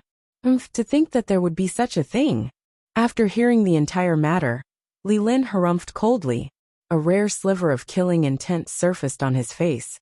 It's one thing for them to deal with others, but to think that they would try to kill you as well. We can't let them live. Don't worry. I'll inform Lord Zhao of this matter, and have him help us deal with it. You don't know. You're the apple of everyone's eye in the Imperial Army. If anything were to happen to you, even without me and Lord Zhao making a move, the commanders of the Imperial Army would tear them to shreds. Li Lin wasn't spouting nonsense. At this moment, Wang Chong had already formed a huge chain of relationships. Based on what Wang Chong said, Li Lin had received money from many people in the Imperial Army. Yet these people were still willing to send their money over. Furthermore, after the battle between Zhao Fengchen and Huang Xiaotian, the Wuxia steel sword forged by Wang Chong had gained the recognition of the entire imperial army, becoming the #1 blade of the imperial army. In the eyes of the imperial army, in the entire capital, or even the entire central plains, only the weapons forged by Wang Chong were worthy of the identity of an imperial army member. At this moment, as long as one was capable, every single imperial army member would look forward to receiving a Wuxia steel sword. Li Lin couldn't even collect enough money every month. If something were to happen to such a master swordsmith, it was easy to imagine how the imperial army would react. Don't worry, I know that at least 3 commanders of the imperial army would be willing to make a move on this malignant tumor. What profound martial realm expert? What assassin pavilion? In the capital, going against you is equivalent to going against the entire imperial army. I'll get rid of every single one of these malignant tumors. Wang Chong's uncle Li Lin looked at Wang Chong with disdain, and a domineering aura flowed out from him. Even Wang Chong couldn't help but stare at him in astonishment. He had known his uncle for a long time, but he had never seen such domineering aura from him. The appearance is born from the heart, and the heart changes from the state. After being transferred out of the North Gate and promoted, my uncle's state of mind has changed as well. He has already nurtured his own domineering aura. Wang Chong thought. Wang Chong was delighted by this change. In his previous life, his uncle had always been a little fearful due to his relationship with the old master. However, things were different now. Men were ambitious, this was their nature. In Wang Chong's view, this was his uncle's true self. Perhaps it's time for that matter to be brought forward, Wang Chong thought. In Wang Chong's heart, every single one of his family members was his left and right arms, and they were an important force that could change his fate. This time, Wang Chong was only here to hand over the death's abyss and have his uncle deal with the assassin pavilion. However, the domineering aura from his uncle had stirred Wang Chong's heart. The reason why Wang Chong helped his uncle wasn't because he wanted him to spend the rest of his life on the walls of the royal palace, or to serve as Zhao Fengchen's lackey. Toward his uncle, Wang Chong had greater expectations and ambitions. However, with his current strength, it was impossible for him to accomplish all of this. Uncle, wait a moment. Under Uncle Li Lin's astonished gaze, Wang Chong suddenly dived into the carriage. When he came out, he was holding a handwritten secret manual in his hand. Uncle, this is for you. Wang Chong took the secret manual that he had hidden in the secret chamber beneath the carriage and passed it over with a single hand. Ah, for me. What is it? Li Lin looked at Wang Chong in confusion, unable to make head or tail of what was going on. As he spoke, he subconsciously took it from Wang Chong. Initially, Li Lin was still in a daze, but after flipping through 2 pages, his face warped in astonishment. Martial Arts Secret Manual. What Wang Chong passed him was a martial arts secret manual, and an extremely formidable one at that. Just by flipping through a few pages, Li Lin could tell that this martial art was far more formidable than any of the martial arts he had learned before. Chonger, how did you get such a thing? Li Lin was astonished. This martial art was of an extremely high tier. Li Lin didn't believe that a teenager like Wang Chong could possess it. Uncle, this was actually given to me by my grandfather. Wang Chong pointed it out and pushed all of the credit to his grandfather. Even though Wang Chong was able to purchase the Hyderabad ore and forge the Wuxia steel sword, it wasn't completely inconceivable. At the very least, it was within reason. However, for a top-notch martial arts secret manual to be taken out all of a sudden, it was impossible for one not to be suspicious. This wasn't something that could be explained by intelligence. It was precisely because of this that even though Wang Chong had already made a copy of the secret manual, he didn't find a suitable opportunity to pass it to him. Until the Four Quarters Embassy. Old Master? Li Lin was astonished. That's right. Do you still remember the Four Quarters Embassy? It was after my birthday that my grandfather asked my grandmother to pass it to me. Grandfather probably felt embarrassed, so he asked me to pass it to you. Feigning ignorance, Wang Chong said insincerely. Grandfather had been suppressing uncle to the position of the North Gate's underling. Even though it was for his own good, uncle was a man. It was hard to say that he wouldn't hold a grudge against uncle. In a sense, Wang Chong was helping to mend the rift between uncle and grandfather. Old master. As expected, upon hearing Wang Chong's words, Li Lin seemed to have understood something, and his eyes were filled with gratitude. However, in front of Wang Chong he managed to hold himself back. I understand. Li Lin smiled. If there's a chance, help me thank the old master. Tell him that uncle won't let him down. Leave the matter of the Wuxia steel saber to me. I'll be heading in now. After which, he turned around and walked toward the royal palace with Death's Abyss in tow. Perhaps it was his imagination, but Wang Chong felt as though a heavy burden had been lifted from his back, or as though a burden buried deep in his heart had been lifted. Chapter 141. After resolving the matter regarding the Wuxia steel, Wang Chong heaved a sigh of relief. However, he didn't let up. Instead, he continued to search for traces of the evil emperor, while heading to the Ghost Tree district to play chess.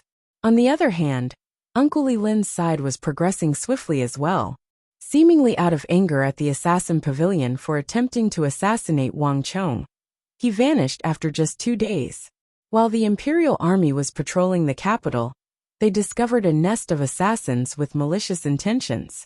All of them were killed, and their corpses piled up in the courtyard. This matter caused a huge uproar in the capital. It was said that a large number of imperial army experts were mobilized for this matter, and there were even 5 to 6 commanders of the imperial army. Many people witnessed it personally, and they said that the matter wasn't as simple as it seemed. However, there was one thing that was certain. These people were dressed in black, and were dressed like assassins. This point was certain. Thus, no one spoke up for them. When Wang Chong heard of this matter, he chuckled lightly. He only sent a letter to Mayasame Ayaka, before tossing the matter to the back of his mind. While Wang Chong was living his life peacefully, the depths of the royal palace wasn't peaceful at all. Deep in the night, somewhere in the abandoned cold palace of the imperial palace, the lights were brightly lit. Rows of lanterns were hung from the trees and the eaves. Outside the cold palace was a huge crowd. Imperial army members surrounded the area, and with a single glance, one could tell that there were at least 1,000 of them. Today was a big day for the imperial army. Everyone knew that the #1 swordsmith of the Tang dynasty would be auctioning off his second weapon. In the royal palace, there were many imperial army commanders who had been eagerly anticipating the auction. After witnessing the battle between Zhao Fengqian and Huang Xiaotian, everyone knew that this weapon was incomparably sharp, beautiful, and rare. To the imperial army, it could raise their fighting prowess by leaps and bounds. More importantly, this weapon was priceless, and it was something that could only be chanced upon. To the imperial army, only this weapon could serve as a foil to their standing. After so long, it's finally time for that Gongzi to forge a new weapon. He only makes a single one every month. It really makes one drool. If only there were more of them. The first weapon was taken by Commander Zhao. I just don't know who will be so lucky this time. Yeah, if only I had a Wuxia steel weapon like that. What a pity, it was so expensive. I can't afford it, so I can only look around. Outside the cold palace, there was a lot of discussion. Now, everyone knew that the son of a general or minister had handed over all the Wuxia steel weapons in the imperial army to his uncle Li Lin. There was no one in the imperial army who didn't know of Li Lin. He's here, he's here. Suddenly, there was a commotion in front. Everyone looked up and saw that the door was open. A brilliant light shone through the door. Li Lin, clad in heavy armor and a long sword at his waist, appeared in front of everyone with a dignified expression. In an instant, the noisy imperial army fell silent. Now, those who want to auction weapons can come in with the slip from before, Li Lin said solemnly. The moment these words were spoken, the imperial army commanders walked in with smiles on their faces, holding the slips of paper that Wang Chong had given them. Everyone knew that the competition for this auction would be intense. That Wuxia steel weapon definitely wasn't cheap. But money? Who the heck cared about money? As long as they could buy that invincible weapon, that could cut through metal as though mud. What did money matter? In any case, the imperial army didn't have much expenditure. Furthermore, even if they were to run into trouble in the future, they wouldn't have to worry about not being able to sell this weapon. The 20 to 30 imperial army leaders walked in together. Next, those with wooden tokens can come in, Li Lin said. This was Li Lin's idea. Even though Wang Chong wanted to sell batches of credentials, Li Lin didn't think that it was necessary. As a member of the imperial army, he knew how popular the Wuxia steel was. No matter where he went, there would be people talking about the auction at the Blue Bottle Pavilion. There were also people discussing the battle between Zhao Fengchen and Huang Xiaotian. A Wuxia steel weapon that was said to be indestructible, and could even cut a strand of hair with the slightest breeze, was enough to make one's blood boil and tremble, as if they wanted to get their hands on it. It was precisely because he was part of the imperial army that he knew how intense this hunger was that Li Lin dared to do it. One must know that this was an imperial army of more than 100,000 soldiers. However, Wang Chong's Wuxia steel sword was only produced once a month. It would be strange if the imperial army didn't go crazy over it. Therefore, Li Lin decided to divide the auction into 2 levels of qualifications. Wang Chong's slip was the first batch, and he could enjoy a discount. The wooden plate that Li Lin opened was from the second batch, which belonged to a lower level. With a wooden token, one could participate in the auction as well. However, they had to pay 10% more than the auction price. Moreover, it was different from the ones Wang Chong had written. Li Lin's wooden token was a one-time use item. Each wooden token cost 200 taels of gold, and it would become useless after a single match. If they wanted to participate next time, they would have to buy it again. Don't think it's too expensive.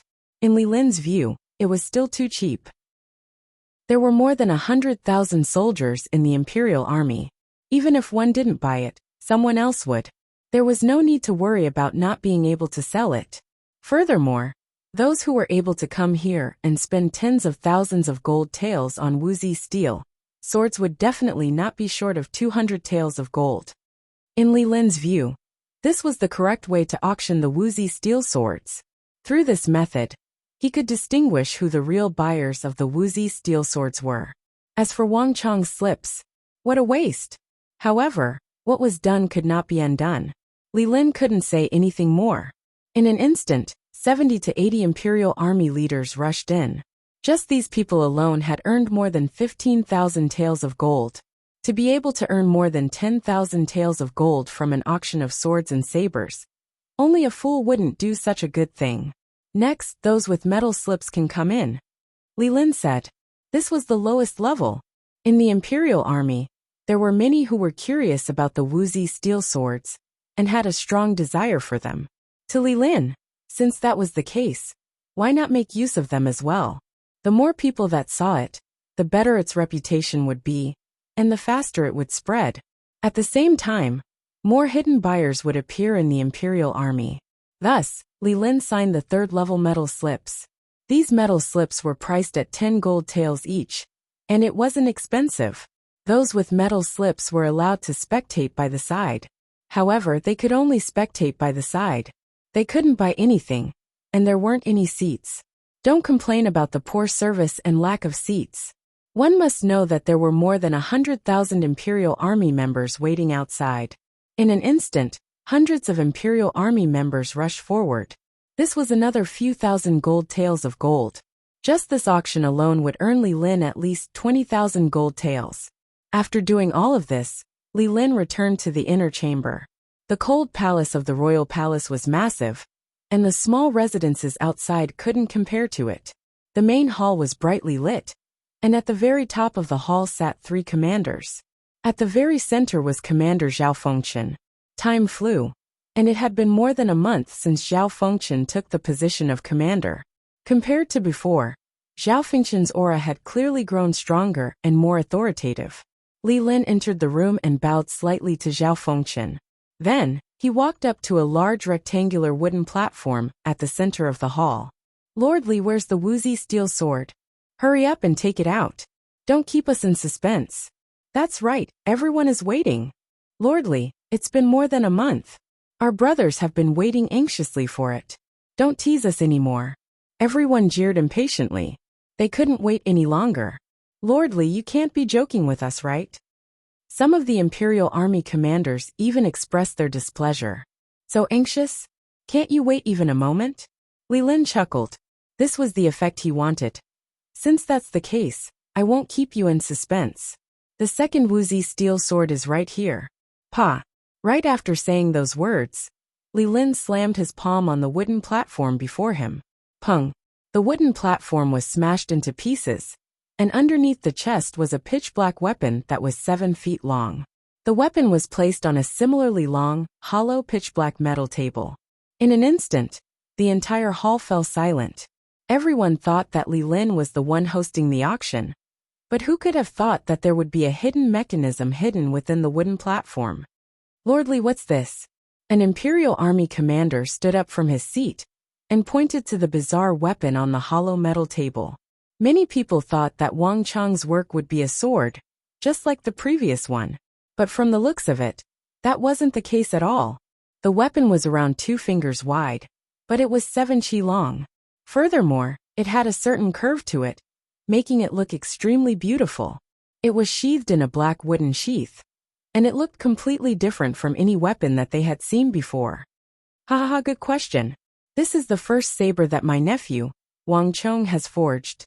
Just this point alone makes this saber extremely valuable as a collector's item. Furthermore, I believe that all of you can tell that this saber is extremely long. That's right. The craftsmanship of this saber is completely different from before. The materials used to forge this saber are twice that of swords. On top of that, this saber is just as sharp, perhaps even sharper.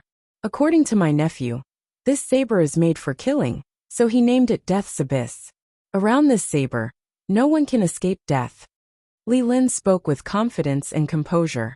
Even before so many Imperial Army commanders, he didn't lose his composure at all. Death's Abyss. Everyone turned to look at him. Just the name itself was enough to tell that this saber was a famous one, and it was worth collecting. More importantly, this was the first saber creation of the #1 swordsmith in the world. Just this alone would be able to fetch a high price in the future. It's indeed worth it. This is the first saber creation. Such an item is priceless. In the hall, the Imperial Army commanders were trembling in agitation. They didn't lack money, but they had money that they couldn't spend. Not only could this weapon display their identity and raise their fighting prowess, it was also a collector's item. Wasn't this the best weapon? Li Lin, how much is this weapon? That's a good question. Li Lin's eyes lit up as he announced the starting bid. The starting bid for this Death's Abyss is 80,000 gold taels. There's only one, and it goes to the highest bidder. The auction begins now. Boom. Chapter 142. 85,000. 88,000. 90,000. 110,000. 110,000. That in just a short period of time, the price of the saber had exceeded 100,000. Even Li Lin was secretly shocked. 80,000 gold taels was twice as expensive as before. Li Lin thought that such a high price would make many people hesitate. But from the looks of it, the past month had fully aroused the hunger in everyone's hearts. Adding the words one of a kind to the price, it further ignited everyone's enthusiasm for the auction. 115,000. 118,000. 120,000. That the bidding price was still increasing, and the Imperial Army members watching from the outside felt their blood boiling. This was a true treasured saber, one that was truly priceless. When treasured sabers in the outside world were worth less than 600 gold taels, only the Imperial Army members would be able to see treasured weapons worth 10,000 gold taels. Even though the price of the saber was expensive, many people had been preparing for this auction since a month and a half ago, even after the battle between Commander Zhao and Commander Huang. This is too exciting. That's 120,000 gold taels. It's several times more expensive than before. Why don't you take a look at how heavy this saber is? I've never heard of it before. And the materials used are 2 times more than before. Furthermore, this is the first saber of a master. Even if we don't use it, we can still sell it in the future. Did you see that? That's Commander Jing. Even Commander Jing is here. This was a true aristocratic family with deep foundations and inheritances. The Jing clan was one of the top prestigious clans in the Sui dynasty. Those prestigious clans outside can't compare to it. That's right. Even though the Jing clan doesn't stand out in the outside world, their reputation is far from that of those prestigious clans outside. But in reality, this was a true aristocratic family, a true colossus. Normally, they wouldn't even let you know. 120,000 gold taels isn't much to such a secretive clan. That's right. Also, the Bai clan is a 6th-generation imperial army general.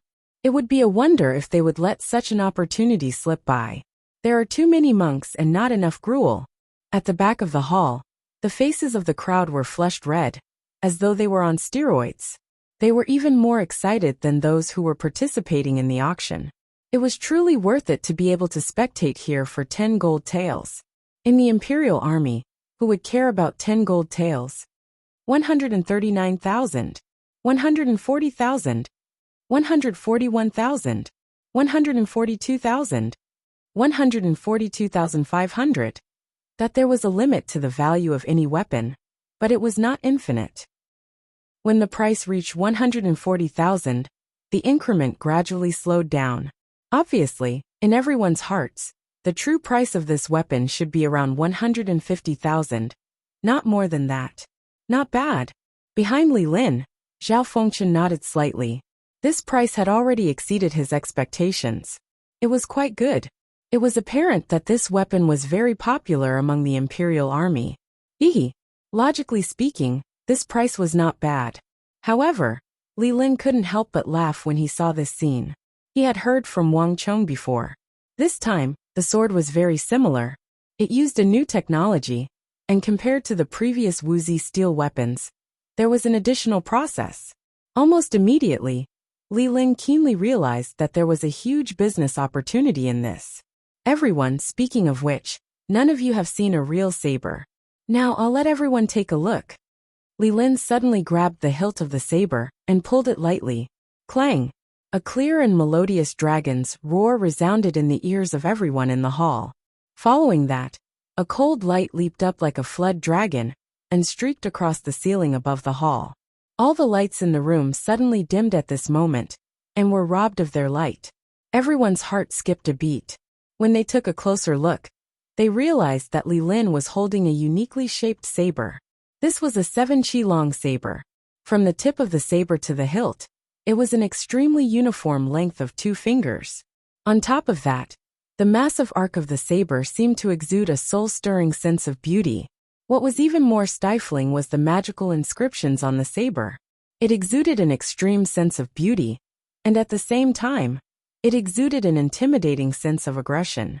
It was as though the saber had left one's grasp and was preparing to launch an attack, exerting an immense pressure on one's heart. In an instant, the originally noisy hall suddenly became extremely quiet. Zhao Fengchen was just about to pick up the tea gu on the table, but upon seeing this sight, he was stunned for a moment, and his hand was just about to press down on it. As he was in a rush, he didn't have the time to take a good look at the saber that Li Lin had brought over. He thought that since they were both made of Wuxia steel, there shouldn't be much of a difference between them. However, Zhao Fengchen suddenly realized that the saber in Li Lin's hand was slightly different from his. It wasn't just in terms of appearance. Swoosh! Seeing that he had attracted the attention of the entire hall, Li Lin nodded in satisfaction. Shua! With a flick of his wrist, Li Lin brandished his saber in the air. Li Lin's movement wasn't huge, but the effect of his saber was astonishing. The temperature in the massive hall suddenly plummeted, and from where Li Lin was standing, a huge gale suddenly blew. Due to Li Lin's slight movement, the calm airflow suddenly fell into disorder. The air seemed to have been sliced into millions of pieces, and even the area in front of the empty metal table was torn apart, forming numerous vortexes. On Zhao Fengchen's left and right, upon seeing this sight, the eyes of the 2 commanders who weren't too concerned abruptly narrowed, and their faces warped. How sharp! Li Lin's strength was on a completely different level from that of Wang Chong's. The commotion caused by his saber was far greater than that of Wang Chang's. Everyone present was an expert, and with a single glance, they could tell that Li Lin's saber was sharp to the extreme. It was on a completely different level from Zhao Fengchen's saber. Ah, my clothes! The Imperial Army members participating in the auction suddenly exclaimed in shock. An Imperial Army member lowered his head to look at the undergarments that were exposed from his collar in shock. Unknowingly, the undergarments that were exposed had been torn apart by Li Lin's saber. At this moment, everyone looked at the 7-chi-long saber in Li Lin's hand once more, and their gazes immediately changed. This saber was simply too sharp. Wielding such a saber, it wouldn't be a problem for him to challenge an even stronger opponent than him. Not only would he not be at a disadvantage, his opponent might even be intimidated by him. 150,000 taels. Lord Li, I want this saber. Suddenly, someone raised his hand and shouted loudly. 160,000 taels. I want it. 180,000 taels. 190,000 taels. The others also came to a realization, and the crowd went into a frenzy. This saber had already reached an inconceivable level, and it was practically a killing machine. More importantly, there was no market for it. 200,000 taels. A voice shouted. Great! Li Lin's face flushed in agitation, and he clenched his fists tightly. The reason why he intentionally didn't draw his saber previously was for this moment. And now he had achieved his goal. Wait a moment. All of a sudden a cold bellow sounded. This voice was incredibly loud, and it harnessed immense might, causing the ceiling of the hall to tremble. This abrupt change caused the entire hall to fall silent. Countless gazes turned toward the direction where the voice came from. With this glance, many people revealed astonished expressions. Lord Huang! Lord Huang! General Huang! Some of the Imperial Army members, seated at the front row, stood up and bowed slightly to show their respect. Huang Xiaotian, what are you doing here? At the top of the hall, Zhao Fengchen was seated upright, but upon seeing that person, his expression turned cold, and he abruptly stood up.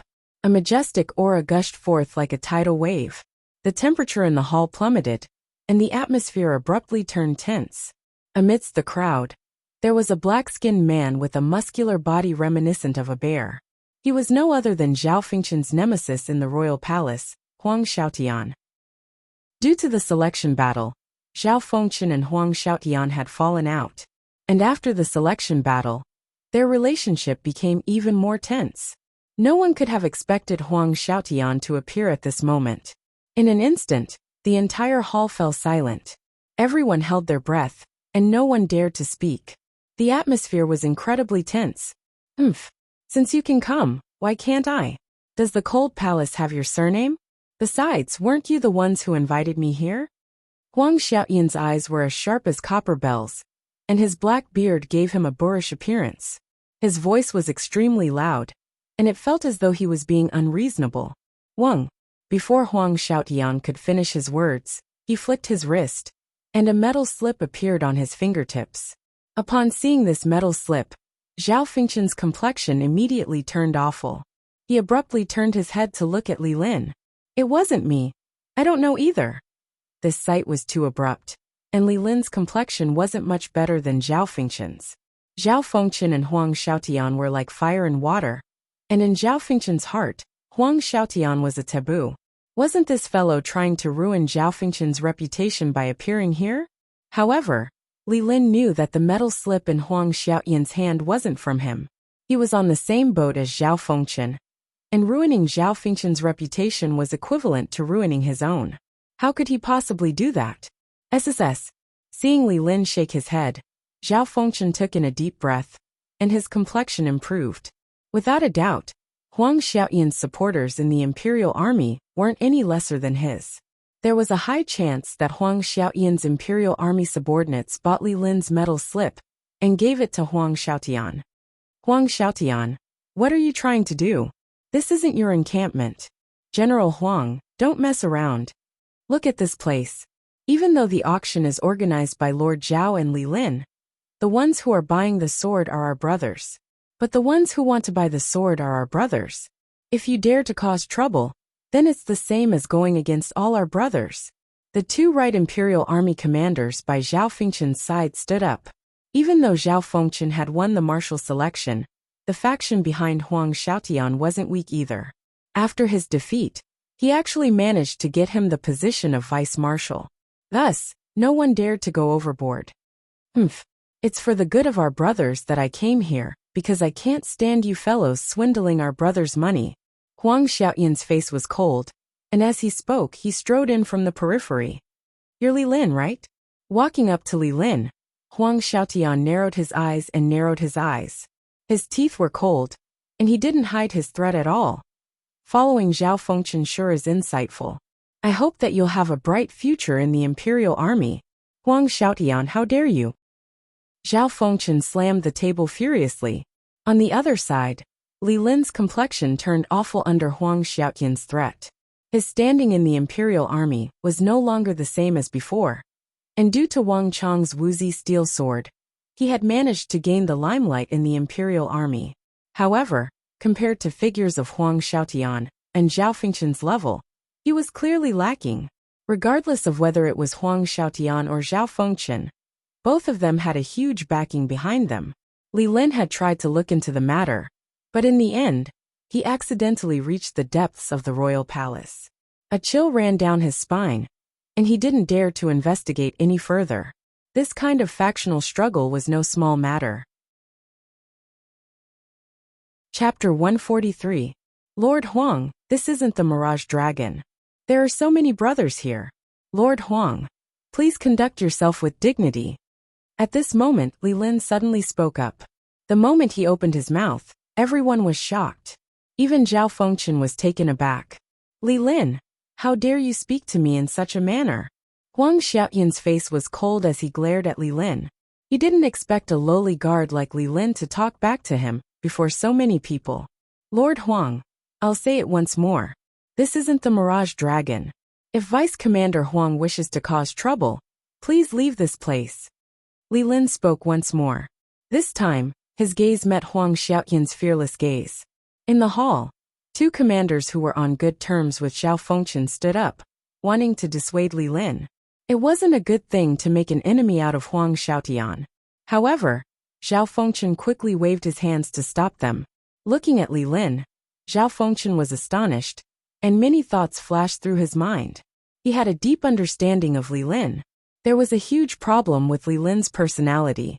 He was overly cowardly, and the fact that he had been a minor guard of the North Gate for more than a decade was more than enough to illustrate this problem. Thus, Zhao Fengchen didn't have much hope for Li Lin. All he wanted was for him to be promoted to a minor guard. Yet Li Lin actually dared to talk back to Huang Xiaotian before so many people. This left him astonished. In that instant, Zhao Fengchen could vaguely sense a change in Li Lin. It seems like he's really different. Zhao Fengchen's eyes flickered. He suddenly had a different opinion of Li Lin. How dare a minor guard like you speak to me in such a manner? Huang Xiaotian's gaze was incredibly cold. If looks could kill, Li Lin would have died many times over. Huang Xiaotian had never been polite to those who dared to offend him. But in the end, Huang Xiaotian didn't make a move. You're just a trash who relied on a woman to climb up. On Duke Zhou's account, I won't teach you a lesson this time. Pa! Huang Xiaotian's palm shot forward, and with lightning speed, he grabbed the death's abyss in Li Lin's hand. Boom! Li Lin didn't even have time to react before he was sent flying by this huge force. He staggered and only managed to stabilize himself after taking a few steps back. His face was extremely red.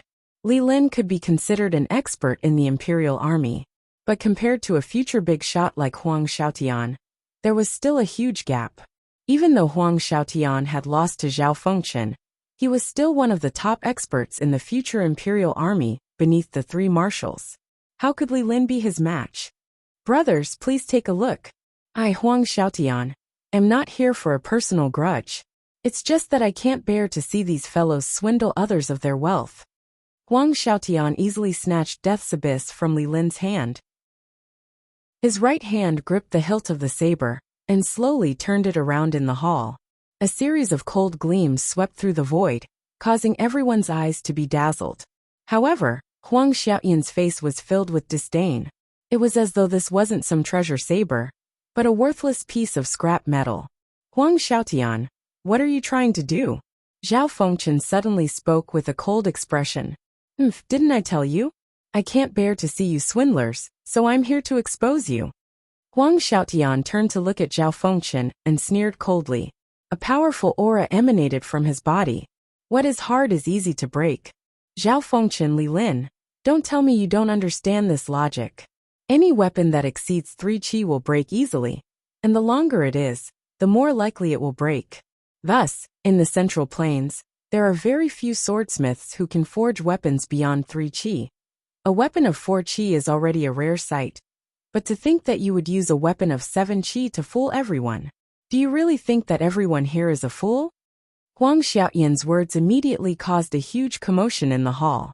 Everyone was here for the reputation of the Wuxia steel weapons, and with Zhao Fengchen's example, as well as the lack of time, they didn't really consider this problem. However, with Huang Xiaoyan's words, many of them came to a realization. That's right, what is hard is easy to break. Even though they didn't know how to forge swords, they understood this logic. Thus, in the Central Plains, no one would forge a weapon that was longer than 4 qi, unless it was a spear or halberd. However, this type of weapon was meant to be hunted on the battlefield, so it wasn't rare at all. In the military warehouse of the Tang dynasty, there were plenty of such weapons. Even if they were to break, they could just replace them with a new one. Furthermore, the cost was extremely low. However, a sword was different. No one would want to buy a sword that would break easily. Lord Huang's words aren't without reason. Indeed, this saber is a little too long. That the Imperial Army commanders whispered to one another, and they nodded their heads. Initially, they were dissatisfied with Huang Xiaotian. They thought that he was here to wreak havoc and exact vengeance after losing to Zhao Fengchen. However, his words weren't completely unreasonable. Humph. Raising death's abyss high up, Huang Xiaoyan's beard trembled. Upon seeing this sight, he sneered coldly in his heart, as though he had already predicted everything. Behind him, Zhao Fengchen and Li Lin's expressions changed slightly. Zhao Fengchen had bought the Wuxia steel sword from Wang Chong, defeated Huang Xiaotian, and became the marshal. Thus, he subconsciously chose to trust Li Lin and Wang Chong. On the other hand, Li Lin was his nephew, so there was no need for him to doubt him. Thus, the two of them didn't consider whether it was reasonable for a 7 qi long saber to be so long. Now that Huang Xiaotian had brought it up, the two of them realized that something was amiss. The principle that something that was hard would break easily was the most basic of all. Huang Xiaotian wasn't trying to make things difficult for them for no reason. Li Lin. Zhao Fengchen wanted to ask Li Lin about it, but the moment he thought of it, he stopped himself. It was already too late to ask anything before so many people. Furthermore, if there was really a problem, their reputation would be tarnished by Huang Xiaoyan's actions before so many people. To dare to scam so many brothers, there would probably be no place for them in the Imperial Army in the future. It was precisely because of this that their faces turned incomparably grim. But at this moment, there was no turning back. Chong'er, you mustn't let anything happen to me. Li Lin thought anxiously. He didn't have the time to think about how Huang Xiaotian would snatch the death's abyss.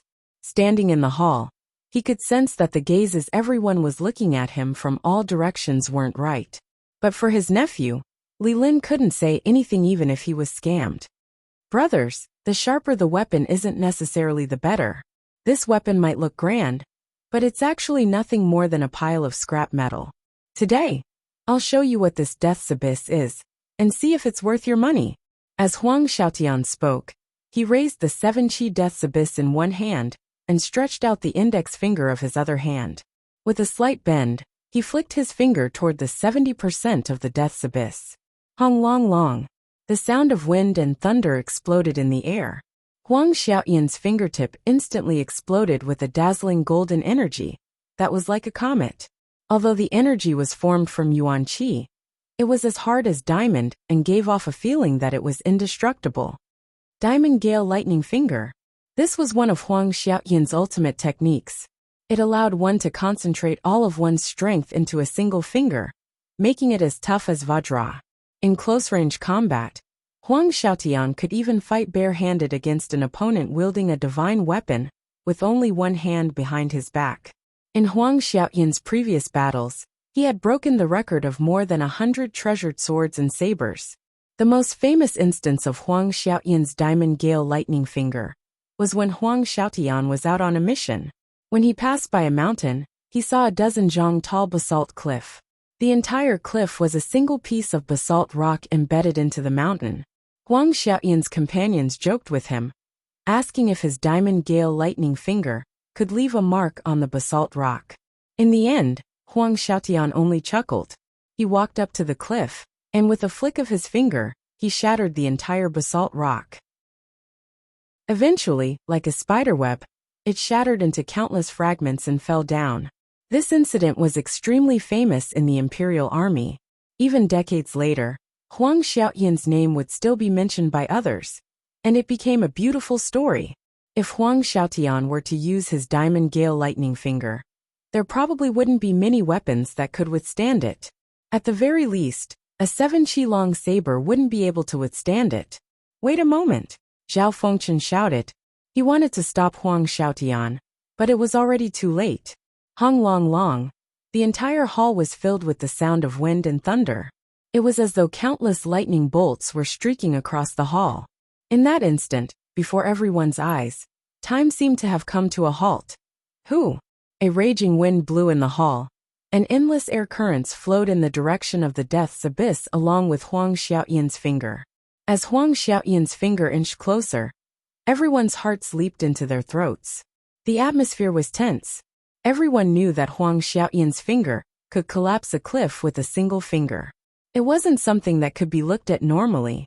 This finger wasn't just a single finger. It was his full strength. No one knew whether the 7-qi-long death's abyss could withstand this attack or not. Hung long. Finally, Huang Xiaotian's finger struck 70% of the saber, and the entire hall trembled. It was as though an invisible meteor had struck it, and the trembling of the saber reverberated in the air. But in the next instant, everyone was dumbfounded. Even after withstanding the full strength of Huang Xiaotian's Diamond Gale Lightning Finger, the 7-qi-long Wuxia steel was actually unscathed. How is this possible? In that instant, no one was more shocked than Huang Xiaotian. The strength of the Diamond Gale Lightning Finger was incomparably powerful, and he had broken countless weapons with it. There weren't many weapons that could withstand it. Not to mention, this weapon was 7-qi long, making it even easier for it to break. As long as he flicked his finger at 70% of the saber's hilt, the weapon would definitely shatter inch by inch. It was impossible for a weapon that was 7-qi long to withstand his attack. This is impossible. Huang Xiaotian flicked his finger at the saber once more. This time it was fast, hurried and heavy. Hung long long. The ground trembled, but the 7-qi-long death's abyss in Huang Xiaotian's hand remained unharmed. In that instant, Huang Xiaotian's face paled. Just as Huang Xiaotian was about to flick his finger for the third time, Zhao Fengchen finally couldn't stand it anymore. Huang Xiaotian, stop it! Zhao Fengchen bellowed furiously. If you don't stop now, don't blame me for getting nasty. Zhao Fengchen placed his right hand on the Wuxia steel sword by his waist, and with a stern expression, he exuded the disposition of a commander. Just as Li Lin had said, this wasn't the territory of the Mirage Dragon or Huang Xiaotian. Since Huang Xiaotian dared to act so brazenly, he shouldn't blame him for getting nasty. Ha ha ha, Vice Commander Huang, I've already said it. You're here to cause trouble. What do you mean by you can't stand us? You're here to exact vengeance. At this moment, Li Lin couldn't help but burst into laughter and heave a sigh of relief. In that instant, he nearly died from fright. If Huang Xiaotian were to break down, he would have no place in the imperial army at all. In fact, even Zhao Fengchen wouldn't be able to tolerate him. Chonger, good job. Li Lin's eyes glowed, and he couldn't help but burst into laughter. This nephew of his had really given him face this time. Li Lin was certain that after Huang Xiaotian's ruckus, in the future, he would be like a fish in water in the imperial army. The Wuxia steel weapons would become even more famous than before. Furthermore, the number of commanders in the imperial army who would request for swords from the Wang clan, would be as many as carps in the river. Chapter 144.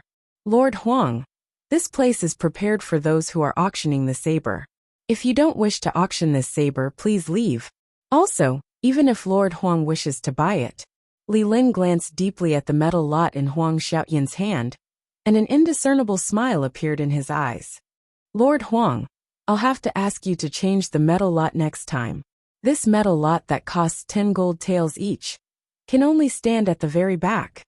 As Li Lin spoke, he pointed to the back of the hall. Boom. Upon hearing those words, everyone burst into laughter. It would be great if Huang Xiaotian succeeded in such a matter, as everyone would be impressed by him. But he failed.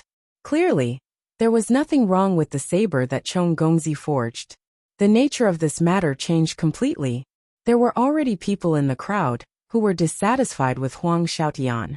Seeing how he was causing a ruckus, how could they possibly let go of this opportunity to mock him? You!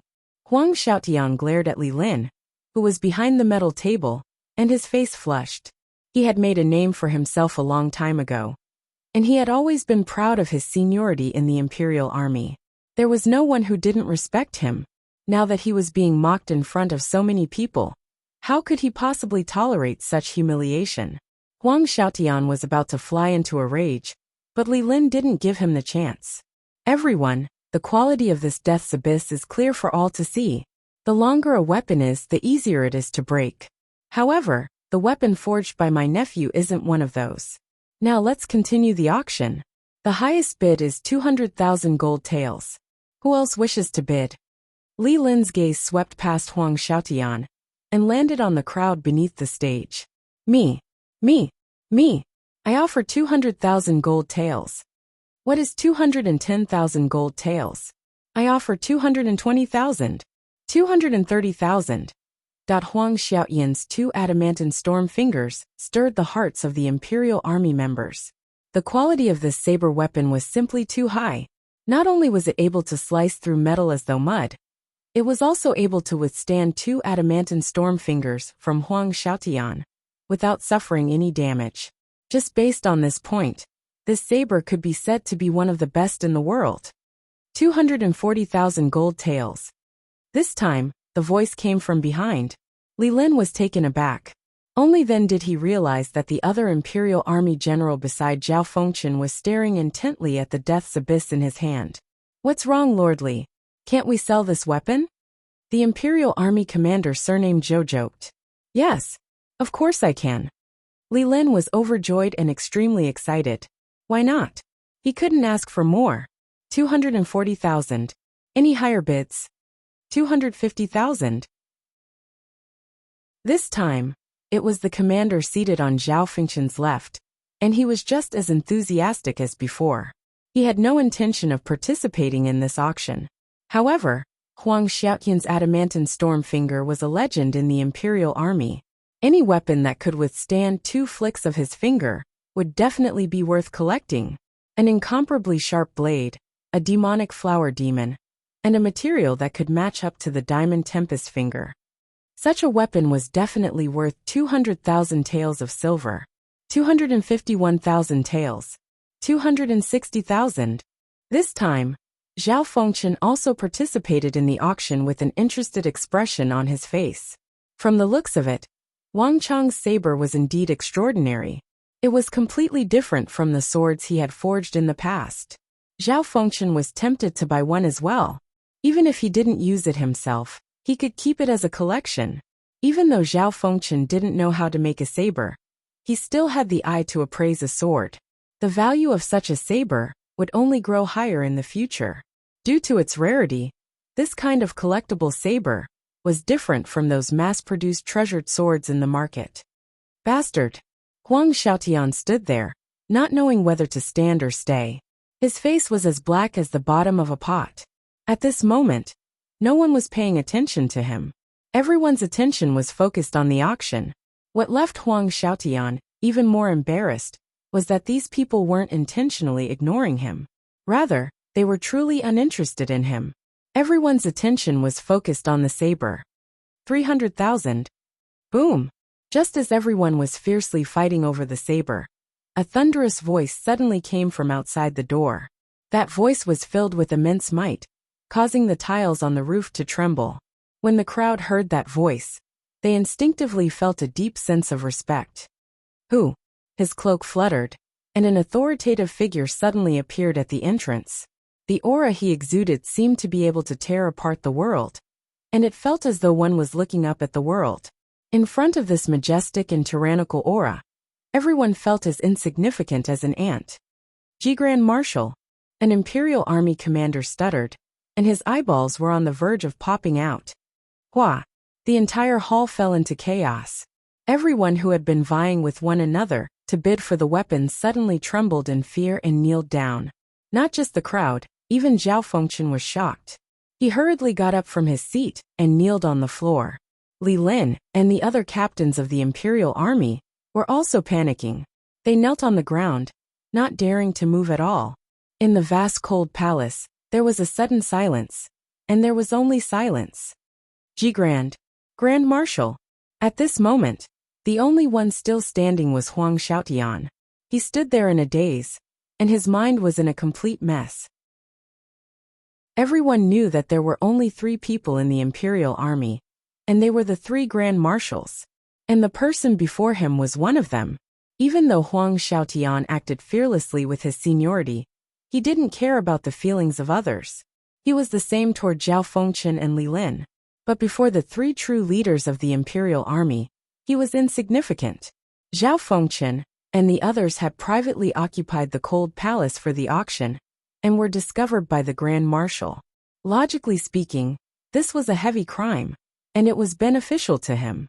But Huang Xiaotian clearly remembered that the Grand Marshal was still.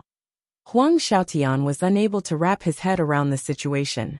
That towering and imposing figure strode over, getting closer and closer to Huang Xiaotian. Just as Huang Xiaotian was filled with anticipation, that figure brushed past Huang Xiaotian, as if he didn't see him at all. In an instant, Huang Xiaotian's face turned ghastly pale. "You're Li Lin, right?" That towering figure stopped before Li Lin, lowered his head and smiled. However, it was completely different from how he smiled at Huang Xiaotian. "Yes, that's me." Li Lin couldn't see the expression on the Grand Marshal's face, and his heart trembled in fear. "I've always been looking for a saber that suits me, but it's a pity that I haven't found one. I like this saber a lot."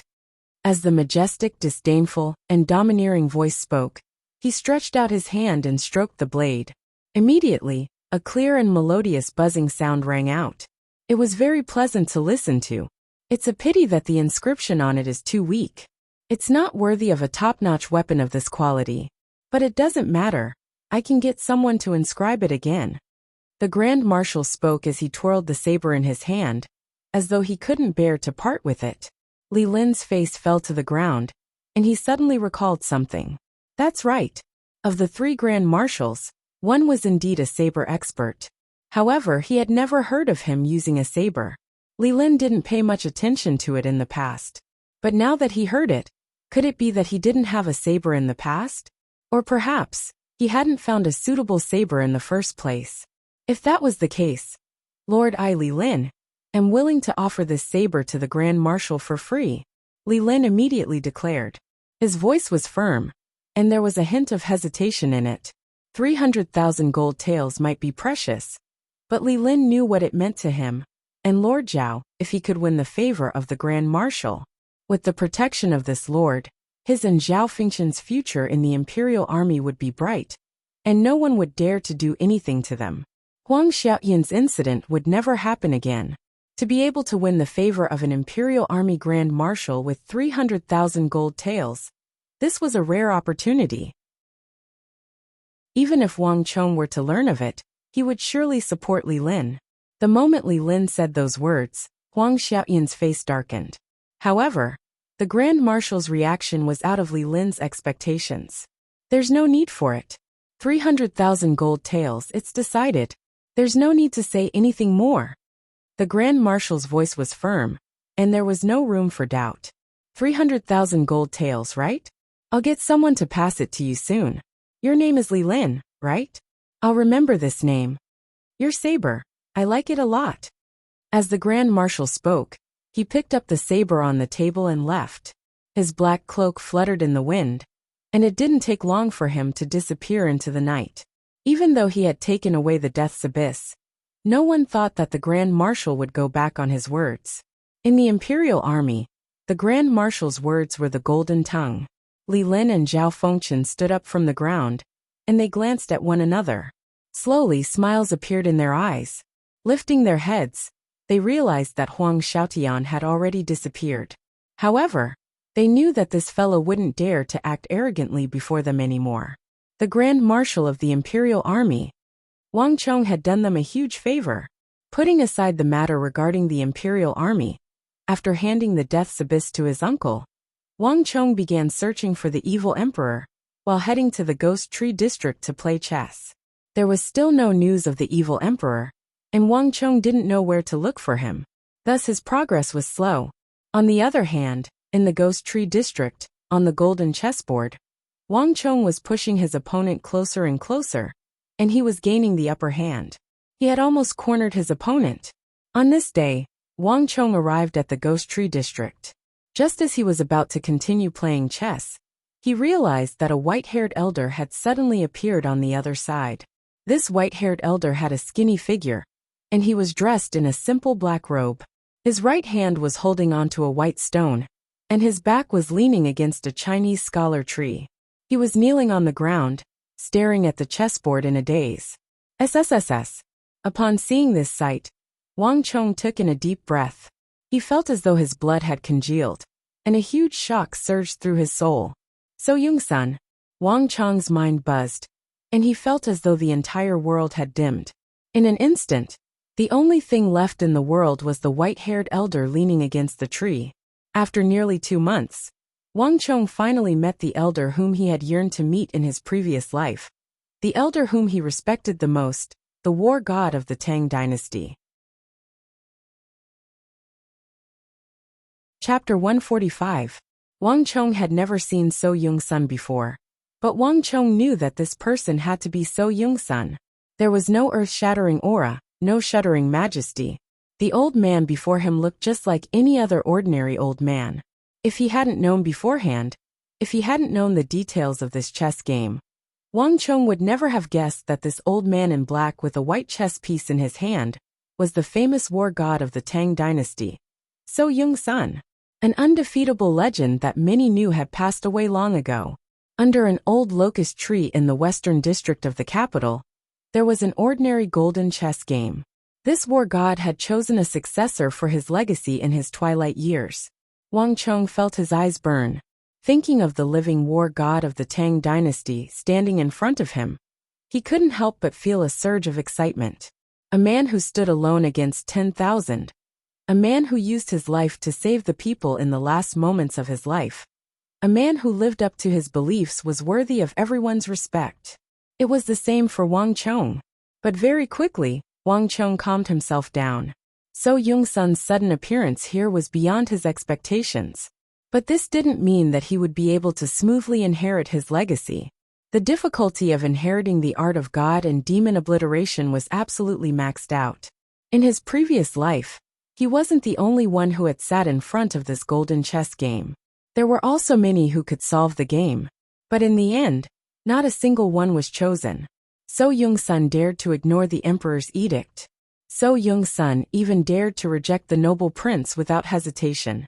One could imagine the difficulty of inheriting the art of god and demon obliteration.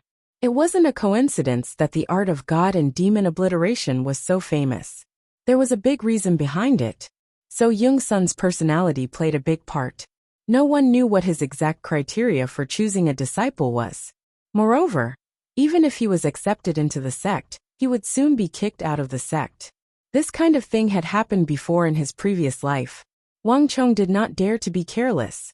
So Yung-sun's appearance was only the beginning. The next test was the most important. At this thought, he strode towards the locust tree. Old man! In front of So Yung-sun, Wang Chong bowed respectfully, then sat down across from him, separated by the golden chessboard, as if he had come to play an ordinary game of chess, and to meet an ordinary old man. So Young-sun quietly came out of the Su mansion. He wore a simple robe and restrained his overwhelming aura. He was traveling in a low-key manner. Obviously, he did not want anyone to discover his identity. At a time like this, Wang Chong naturally wouldn't say something like senior, or something along the lines of being well-behaved and trembling with fear. At a time like this, it would be better to be more casual, and at the same time show appropriate respect. So Young-sun did not speak. His thick eyebrows were tightly knitted as he stared at the black and white chess pieces on the golden chessboard, as if he didn't notice Wang Chong. "Brother, you are so awesome. Grandpa has been sitting here for half a day. He still doesn't know where to place his next move." At this moment, a childish voice came from the side. The chubby kid, Dai Jianjian, was standing behind So Young-sun's right shoulder. He was licking a red and sweet candied haw while looking at Wang Chong with admiration and admiration. Although he was young, he had been watching the chess game every day. He could tell a thing or two. The big brother he met this time seemed to be very powerful. The old grandpa actually didn't know where to place his next move. "Jianer!" Suddenly a majestic voice was heard. So Young-sun frowned slightly, but his body and movements didn't change at all. He was still holding the white chess piece and staring at the chessboard. The little boy stuck out his tongue, quickly shut his mouth and walked away alone. Wang Chong smiled and shifted his gaze back to the golden chessboard. With just a glance, the chess pieces on the chessboard were exactly the same as when he left yesterday. In other words, from yesterday until now, So Young-sun still hadn't figured out where to place his white chess piece. So Young-sun hadn't placed his chess piece yet, and naturally, it wasn't Wang Chong's turn yet. Everything was still the same as it was yesterday. Jiji. The sound of cicadas chirping came from the locust tree, but no one spoke. So Young-sun didn't speak, and Wang Chong didn't find it appropriate to speak either. Under the locust tree, all was silent. "Young man, your way of playing is a little strange." After some time, So Young-sun finally raised his head. His expression was solemn as he looked at Wang Chong. This was the first time Wang Chong had a chance to look at him face to face. So Young-sun was very skinny, but he was very dignified and gave off a sense of righteousness. However, his face was expressionless and unsmiling, giving off a very old-fashioned feeling. In addition, his eyebrows were very thick and snow-white. Even though So Young-sun had closed his door and refused to meet any guests for many years, and hadn't interacted with the court or the military for decades, his entire temperament had changed a lot. But in that relaxed and ordinary face, Wang Chong could still find the strength of the famous war god of the past. One was the war god of the past, the other was the future grand marshal of the world. This game of chess was a way for the war god to choose his disciples, and it was also a contest between the old and new marshals. Although in terms of martial arts, he wasn't a match for old Marshal Su, in terms of strategy, Wang Chong was more than confident. Even if his opponent was a war god like So Young-sun, Wang Chong was still confident that he could beat him. "Old senior, war is the land of life and death. There is only victory and defeat. What is good and evil?" Hearing So Young-sun mention the word evil, Wang Chong didn't hold back. Although his martial arts were far inferior to So Young-sun's, in terms of strategy, Wang Chong had experienced the chaotic end of the world. He had experienced thousands of battles, large and small, and was extremely experienced. Even if his opponent was So Young-sun, even if he was facing a person like the war god, Wang Chong wasn't inferior. So Young-sun slightly frowned. He clearly didn't expect Wang Chong to say this. He said that Wang Chong's chess style was evil, but Wang Chong had directly brought the game of chess to the path of war. Chess and war were interlinked, and Go was born from war. Wang Chong's words weren't wrong. Holding the heavy chess piece in his hand, So Young-sun once again stared at the game in silence. Clack! After some time, he seemed to have finally thought it through. So Young-sun's white chess piece finally landed on the board with a clack. After such a long time, So Young-sun finally thought of a countermeasure. This sudden action immediately attracted Wang Chong's attention, but with just a glance, Wang Chong inwardly laughed. So Young-sun's move truly seemed like a clever move. This white chess piece seemed to have the power to overturn the heavens and overturn the earth, to reverse the game of chess and create a path of survival. But in Wang Chong's eyes, he could only shake his head. Just as I expected, Wang Chong chuckled. He picked up a black chess piece from the box next to him and swiftly placed it on the center of the board. The moment this black chess piece landed, the situation on the board suddenly changed.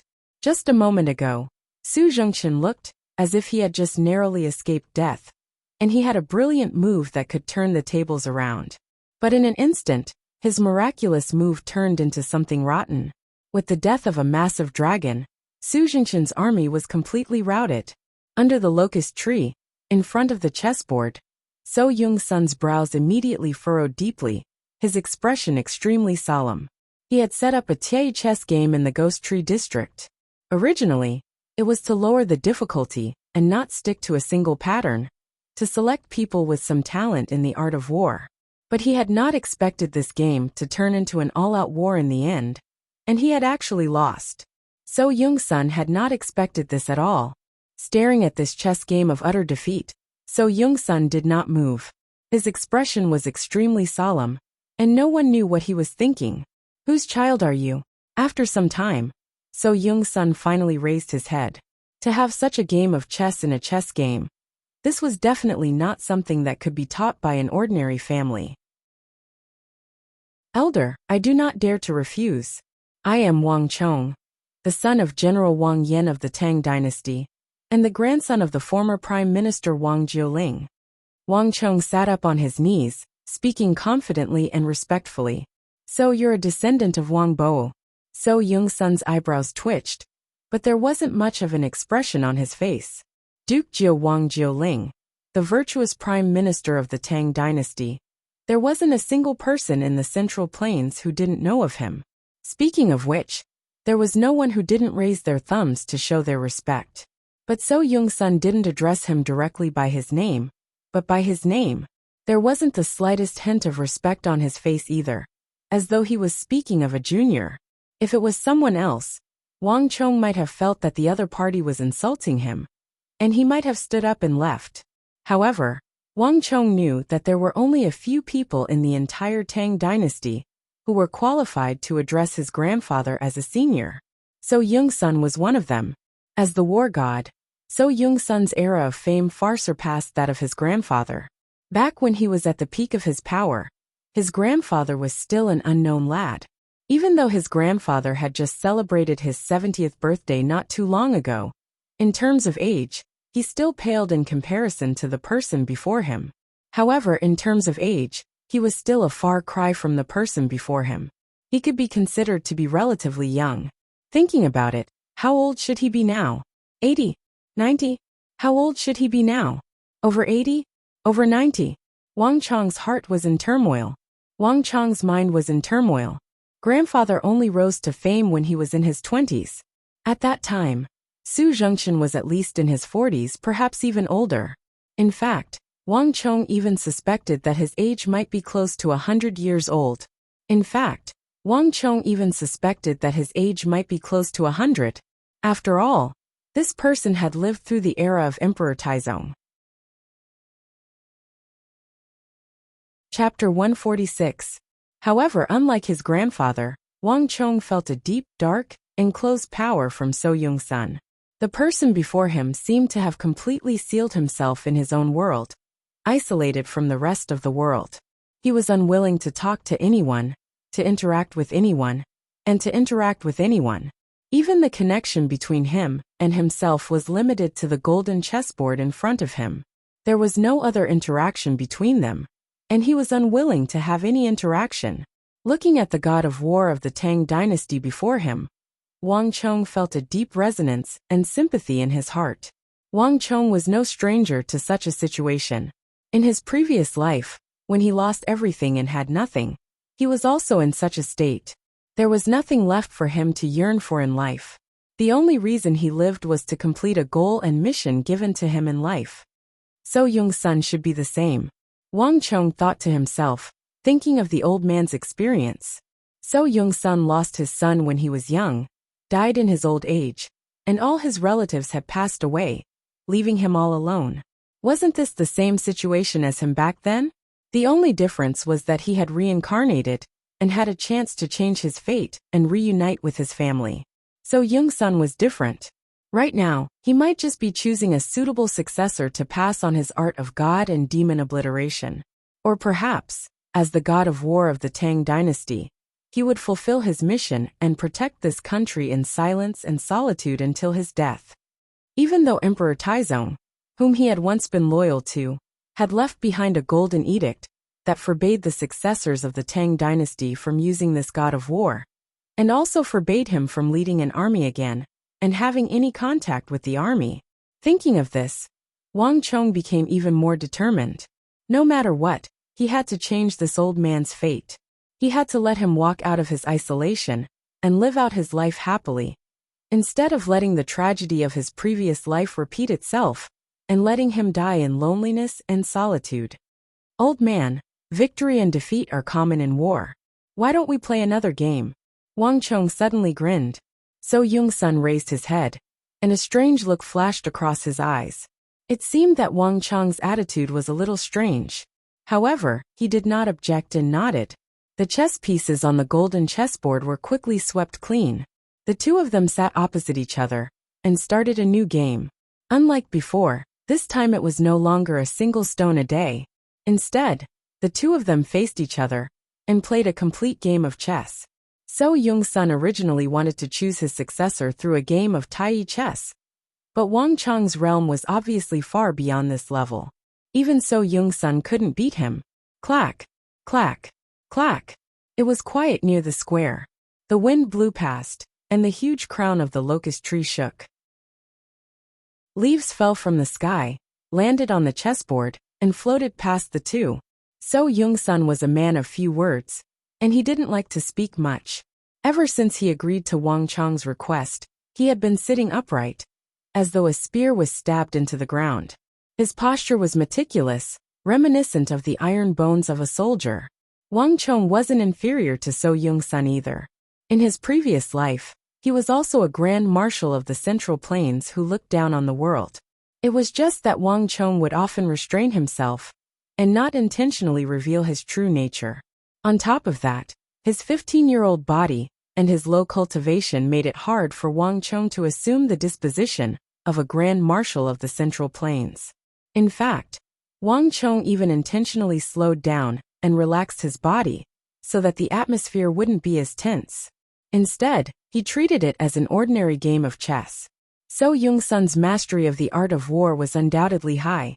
However, it was a pity that his opponent was Wang Chong, the future greatest war saint in the history of the entire Central Plains. The two of them controlled their respective armies and fought against one another on the crisscrossing chessboard. So Yong-sun's army was already formidable, but before Wang Chong's army, it was a pity that they were still met with defeat. So Yong-sun's white stones gradually decreased while Wang Chong's black stones increased. Even though So Yong-sun tried his best, Wang Chong would always have a new trap waiting for him. Unknowingly, So Yong-sun was faced with the same predicament from before. There were only a few spots on the chessboard that he could place his stones on. So Yong-sun was once again surrounded by enemies from all sides. The wind rustled as Su Zhengchen held the white stone tightly in his hand, and a deep frown appeared on his forehead. Staring at the chessboard, he fell into silence once more. The surroundings were silent. Wang Chong smiled. He didn't rush So Yong-sun. Looking at the chessboard, he waited silently for So Yong-sun to make his choice. Again, after a long period of time, So Yong-sun finally placed down his stone and said two words. This was the first time he took the initiative to speak. After which he closed his lips tightly, not saying a single word. All right, Wang Chong chuckled and didn't say anything. Putting away his stone, he started another round. The two of them fought on the chessboard, creating a bloody battlefield.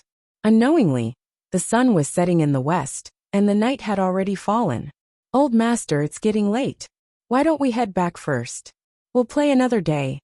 Suddenly, behind the locust tree, an ordinary-looking black-haired old man walked out. He bowed and lifted his head, looking at So Yong-sun with a worried expression. Looking at this skinny old man, Wang Chong felt like he was being pricked by a needle. His pupils shrank and his body trembled. He was so excited that he almost shouted. He had met an old friend.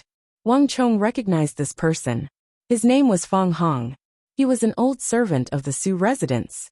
He was the child of an old servant of the Su residence and grew up in the Su residence. So Young Sun lost his son and grandchild, and most of the maids in the Su residence were dismissed. Only this loyal old servant stayed and served So Young Sun until his death. The main reason why Wang Chong knew him was because this old servant told him about So Young Sun in the future. But Wang Chong reacted quickly. Although he recognized Feng Hong, this old servant might not recognize him. "Old man!" Wang Chong called out. He quickly calmed down and pretended nothing had happened. The Feng Hong in front of him was much younger than when Wang Chong knew him. His hair was still black, unlike the white hairs of his future life. Moreover, he was different from the future life when he lost his master and was forever immersed in sorrow. The Feng Hong now was still loyal, had his own backbone, and had his own value in life.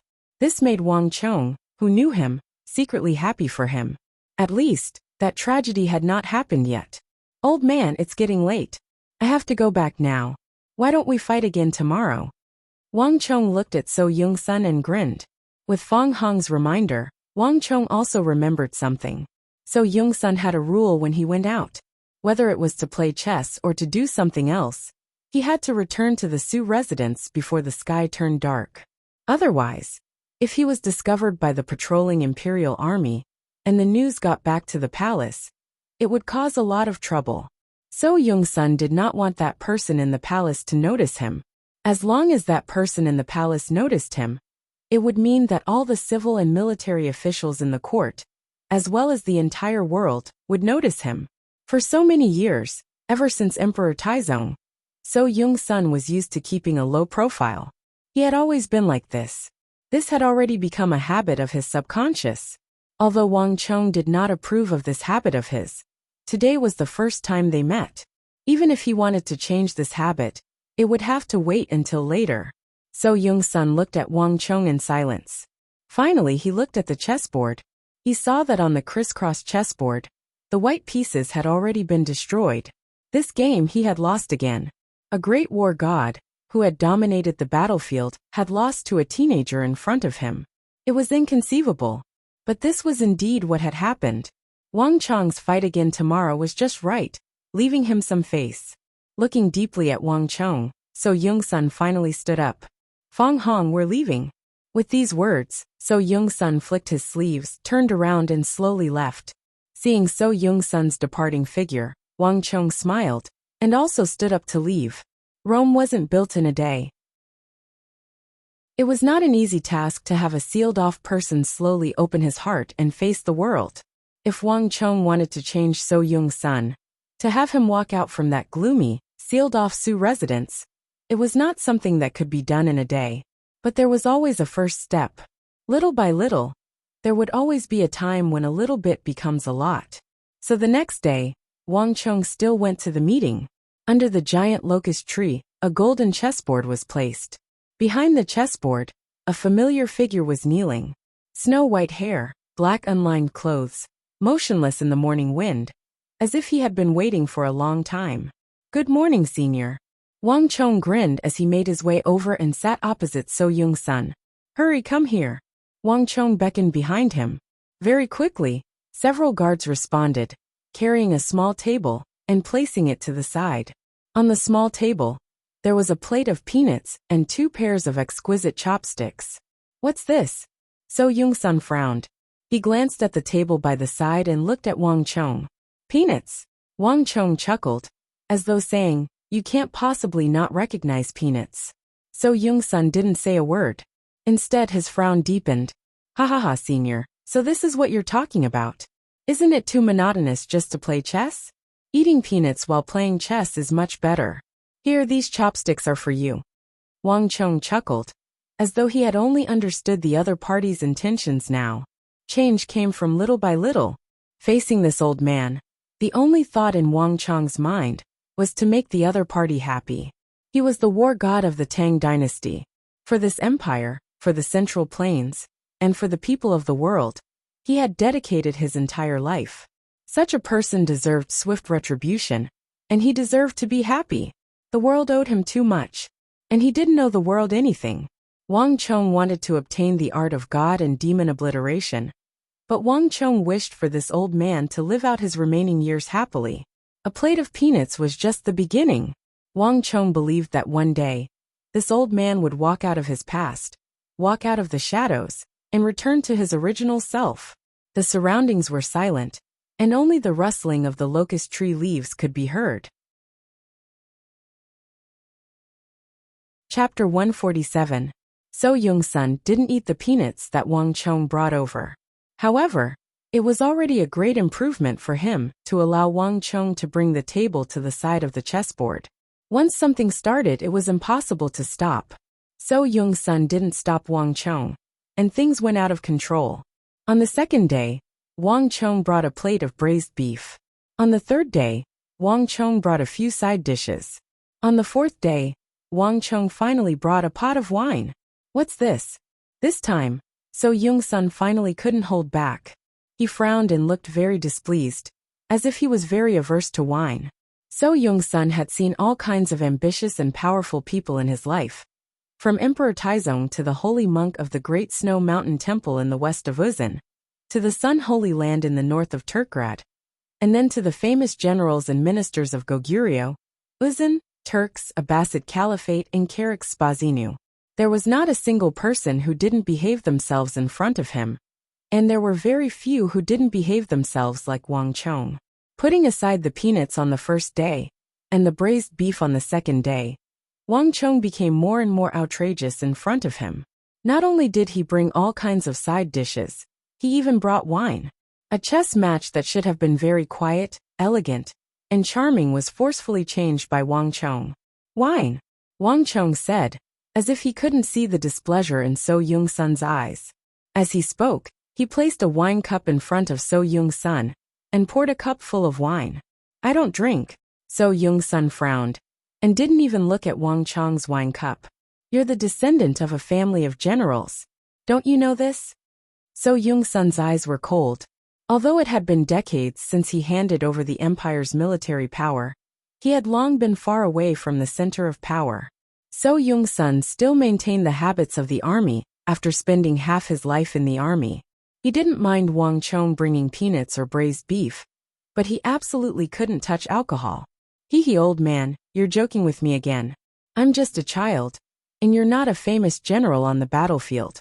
You don't need to lead an army to the battlefield, so what's there to delay? Wang Chong said casually.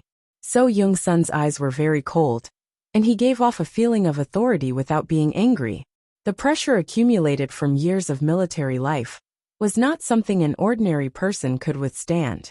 If it was anyone else, they would have been filled with fear and trepidation. However, Wang Chong was not affected in the slightest. Not only that, but Wang Chong even drank his own cup as he spoke. The wine was very light, and the alcohol content was very low. After Wang Chong drank the wine, he picked up a tender piece of braised beef, and slowly chewed it in his mouth.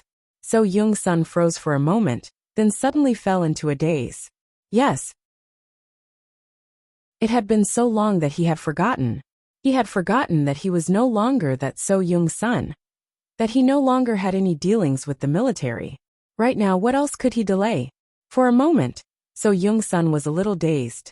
Emperor Taizong's removal of his armor and return to power had always been the deepest concern in his heart. Senior, it's fine if you don't want to drink. At this moment, Wang Chong spoke. If you can lose 3 fewer points than yesterday, you don't need to drink. Otherwise, you'll be punished with a cup of wine. What do you think? Impudent.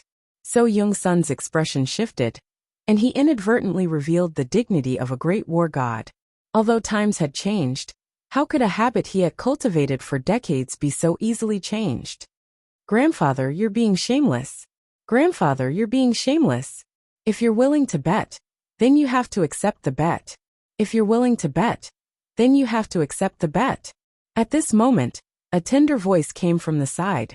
A chubby child suddenly hugged So Yung-sun's arm and vigorously shook it, refusing to budge. The authority that Su Zhengchen had just revealed a moment ago immediately crumbled. For some reason, The first time he saw this child several months ago, he had felt that they were particularly congenial. This child had also brought him no small amount of joy. In front of this child, he could no longer put on any airs of dignity. Fine, I agree. Just agree. Su Zhengchen said helplessly as he was being shaken violently. He felt that Dai Jianjian was congenial, but Wang Chong, this child's talent in the art of war was simply breathtaking.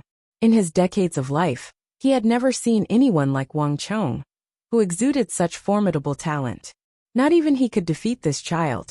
He had no way of hardening his heart against these two children. The chessboard was laid out, and the chess pieces were all over the place. A few hours later, the white pieces on the chessboard were scattered all over the place. This was the first time that Su Zhengchen had suffered a crushing defeat in the past few days. Looking at the chessboard in front of him, So Young-sun's face alternated between green and white. Finally, he let out a long sigh, grabbed the wine cup on the table, and drained it in one gulp. But perhaps because he had not drunk in decades, he choked on the wine, his face flushed red, and he coughed several times. Seeing this scene, Xiao Jianjian laughed heartily, thinking that this big brother Wang Chong was very interesting. Wang Chong also couldn't help but laugh. There were many things that once started could not be stopped. Although a few days ago, when Wang Chong brought over peanuts, stewed beef and side dishes, this war god did not touch any of them. But Wang Chong knew that, after drinking this mouthful of wine, the next cut would be completely different.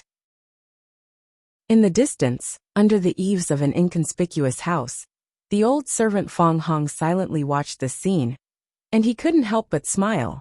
It had been a long time since he had seen his old master like this. Although his face was flushed red, and he even choked on the wine. But finally he was not like before, immersed in pain.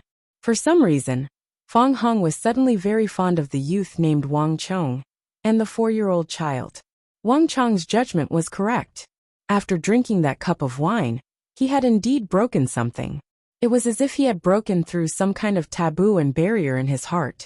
In the following days, So Young-sun really didn't refuse, and would occasionally pick up a few peanuts, a few slices of beef, a few side dishes with his chopsticks, and drink a few mouthfuls of wine.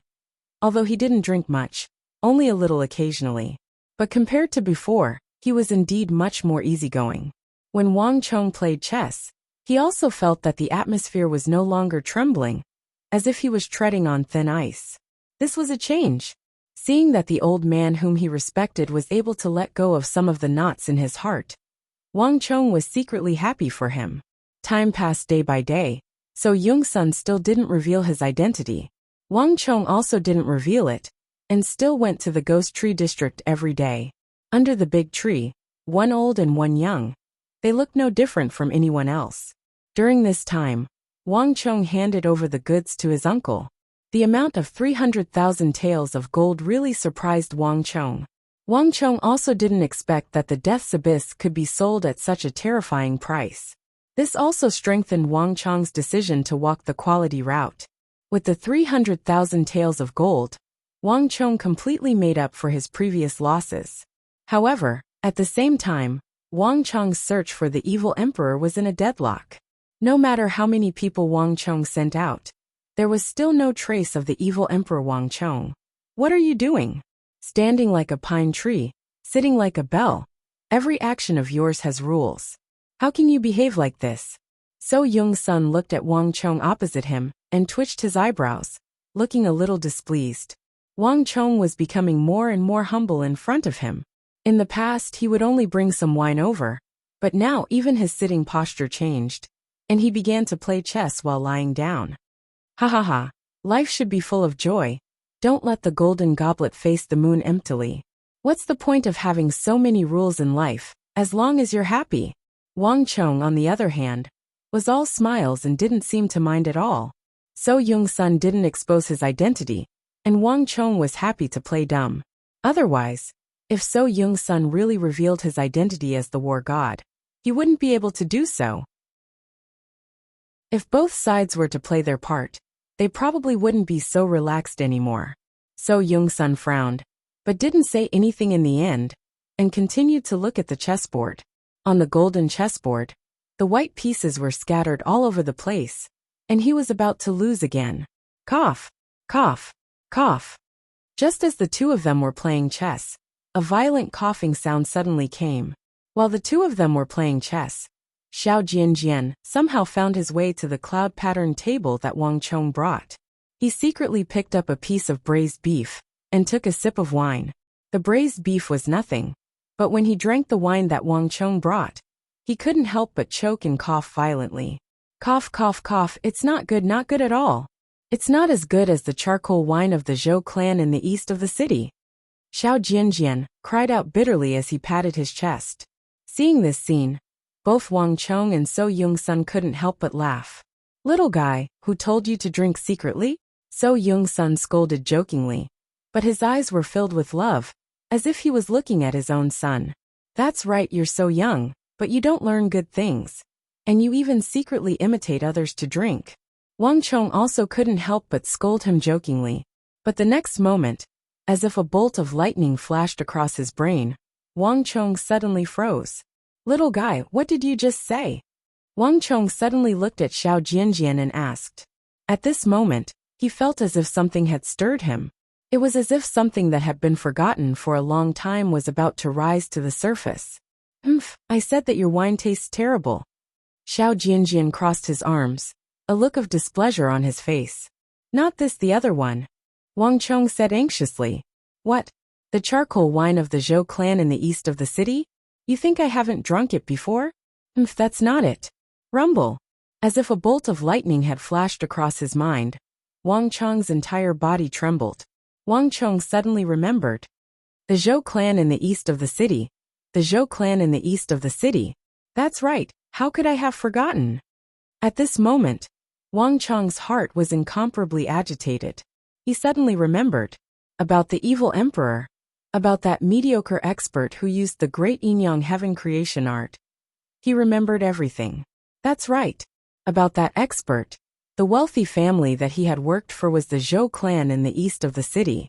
He had only heard this name a few times, but there was no doubt about it. And Wang Chong had vaguely heard from those people that the Zhou clan in the east of the city seemed to know how to brew a type of wine. This wine was not famous among the aristocratic families, and almost no one knew about it. But among the commoners of the lower classes, it was a household name. That wine was the Zhou clan's charcoal wine. If he found the Zhou clan in the east of the city, he would find that expert. If he found that expert, he would find the evil emperor. At this moment, Wang Chong knew that he had really found him. Chapter 148. Wang Chong left under the astonished gazes of So Yung-sun and Xiao Jianjian. By the time he left, Su Zhengchen had suffered a crushing defeat once more. The white stones on the chessboard were scattered all over the place, leaving this war god with a deep frown on his face. After leaving the Ghost Tree district, Wang Chong drove to the east of the city and asked a few people for directions. Even though few among the nobles of the Tang dynasty knew about the charcoal wine, it was still very famous among the common folk. In just a short while, Wang Chong found the Zhou clan. A huge courtyard was surrounded by a wall. On the wall, a long flagpole was erected. On top of the flagpole was a huge wine flag with a red background. Zhouji charcoal wine. The wine flag fluttered in the wind. From afar, the red flag was dotted with black spots. It was obvious that it had been around for a long time. Even after such a long time, the owner had never changed the wine flag. Clearly, they were very proud of their brand. I didn't think that this would be the place where that person worked. Half a street away, a carriage was parked. Lifting the curtains, Wang Chong gazed at the Zhou clan winery through the window, and he couldn't help but sigh. He had heard many stories about that person, and knew that he used to work in a wealthy family. But this was the first time Wang Chong had seen the place where he worked. If not for Xiao Jianjian drinking secretly during a game of chess, and inadvertently mentioning it, Wang Chong might not have known that this was where he used to work. Young master, I've investigated it. There's indeed someone called Zhou Wen here. At this moment, the door of the carriage opened, and a guard of the Wang clan walked in with a respectful expression. I've asked the others as well. They all said that they know of this person. They said that he had worked for the Zhou clan for many years. He was born in poverty and had an old mother. However, he was a dutiful, honest man of few words. He kept a low profile, but he was very diligent. The people around him had a good impression of him. Wang Chong nodded. This was completely in line with what he knew. Before the age of 27, Zhou Wen was no different from an ordinary person. He lived his life diligently. He didn't have any talent, but he could still rely on his own hands to support himself. The one who truly changed his fate and made him become that person in the future was still that person, the mysterious, the evil emperor. He had relied on his own strength to turn an ordinary person with mediocre aptitude, who was unwilling to fight, into a powerhouse that many people would look up to in the future. Did you ask him when he'll be off work? Wang Chong sat in the carriage and nodded slightly. I've asked. Because he has to take care of old mother. He goes back on time to cook for her. Therefore, he got up to work much earlier than the others. Before 5 o'clock in the morning, he would get up to cook, and then run to the Zhou family's workshop to start working. By the time others start working, he has already been working for more than 4 hours. So, even if he gets off work early, he still works much longer than others. Moreover, he is very diligent and can do the work of 2 or 3 people. Therefore, the Zhou clan is happy to take him in. The guard lowered his head and spoke word by word. Clearly, he was asking very carefully. Everyone in the Wang clan knew that the current young master was no longer the same as before. After the Four Quarters Embassy incident, there were even rumors that the one who was most likely to take over the old master's position in the Wang clan was the youngest young man before them. Thus, the guards treated this young master with extreme respect, and they didn't dare to be careless in carrying out the tasks entrusted to them. You've worked hard. Wang Chong nodded before closing his eyes and waiting silently. After an unknown period of time, the gates to the Zhou clan's residence suddenly opened, and a slender figure walked out. Heh, Zhou Wen. Zhou Wen is here. He's going back to cook for your mother again? Haha, hurry up and go. We'll take care of the matters here. That outside the Zhou clan's residence, the voices of Zhou Wen echoed ceaselessly. Suddenly, Wang Chong opened his eyes and peered through the window. He saw a slender figure standing at the entrance of the Zhou clan's residence, with a sincere smile on his face. It's him. A thought flashed across Wang Chong's mind. The Zhou Wen who had just finished his work wasn't as rough, tanned and dirty as Wang Chong had imagined him to be. On the contrary, he was dressed in a plain gray robe, and his entire body was neat and tidy.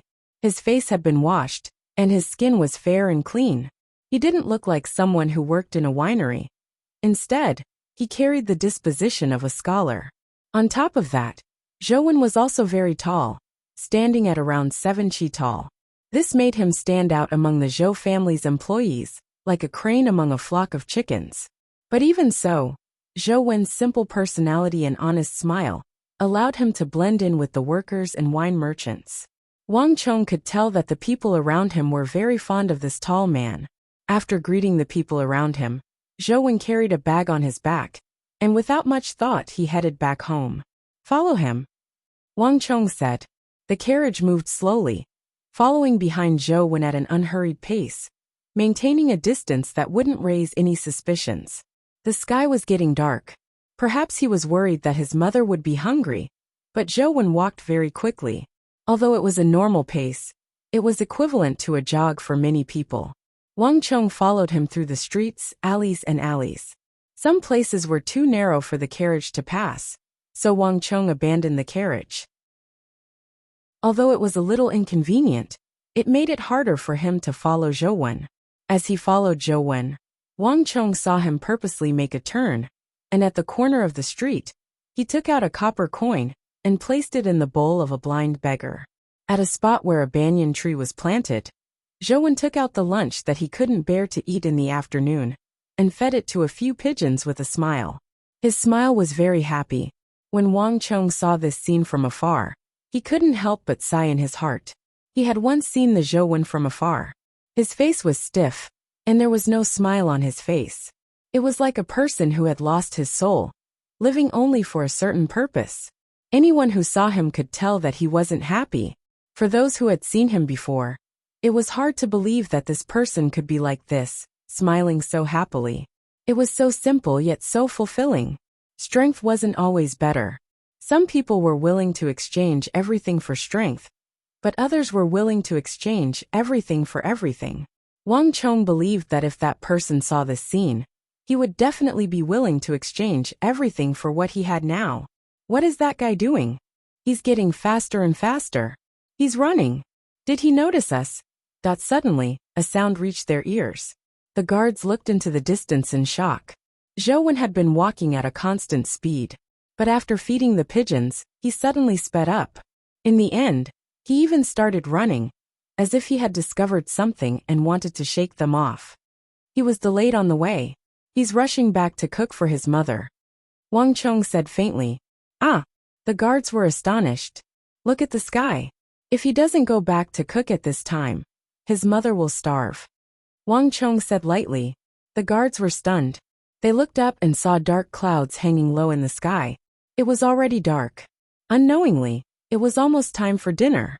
But Wang Chong ignored him and followed after him. His cultivation was far higher than Zhou Wen's. When he took a step, he was faster than Zhou Wen. He followed Zhou Wen all the way through the streets. Finally, Wang Chong followed Zhou Wen and saw him rush into a low and shabby mud house covered with thick white thatch. The surroundings were dark.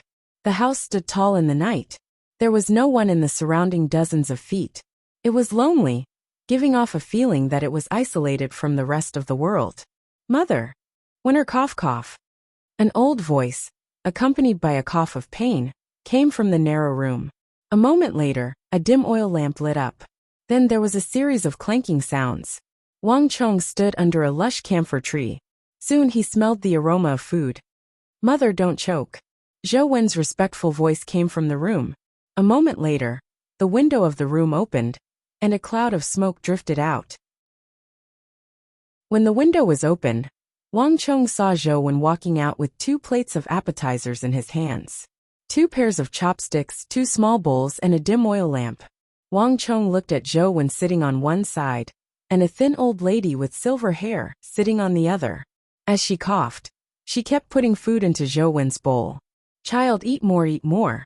Looking at this scene, for some reason, Wang Chong suddenly felt a lump in his throat. He was filled with emotions and an indescribable feeling. At this moment, Wang Chong suddenly knew what that person had lost. This person was not scheming. Therefore, he could hear many things about this person. But among all the bits and pieces, he had never heard him mention his mother. This was a filial son. He could wake up early and work late before the sky even brightened. He could take care of 2 people. After a tiring day, he could sit at the dining table and smile, just because he had a mother with whom he could only depend on. But when he became a hero, and became the him in the future, everything was lost. He was already a lonely person. A person had lost the most important thing in his life. Wang Chong suddenly remembered a rumor that he had heard a long time ago. It was said that the reason why that person's temperament changed so much, and he started a massacre, was because his mother was killed by a group of thugs. This rumor had no origin and nowhere to go. It only spread among a few people, and was quickly forgotten by those who said it. Wang Chong did not care about it. But at this moment, Wang Chong suddenly understood. If he was not mistaken, all of this was probably related to the evil emperor. Such a filial son would not attract any thugs. The only possibility was that the evil emperor, who had been plotted against others' fortuitous encounters, might be a disaster for others.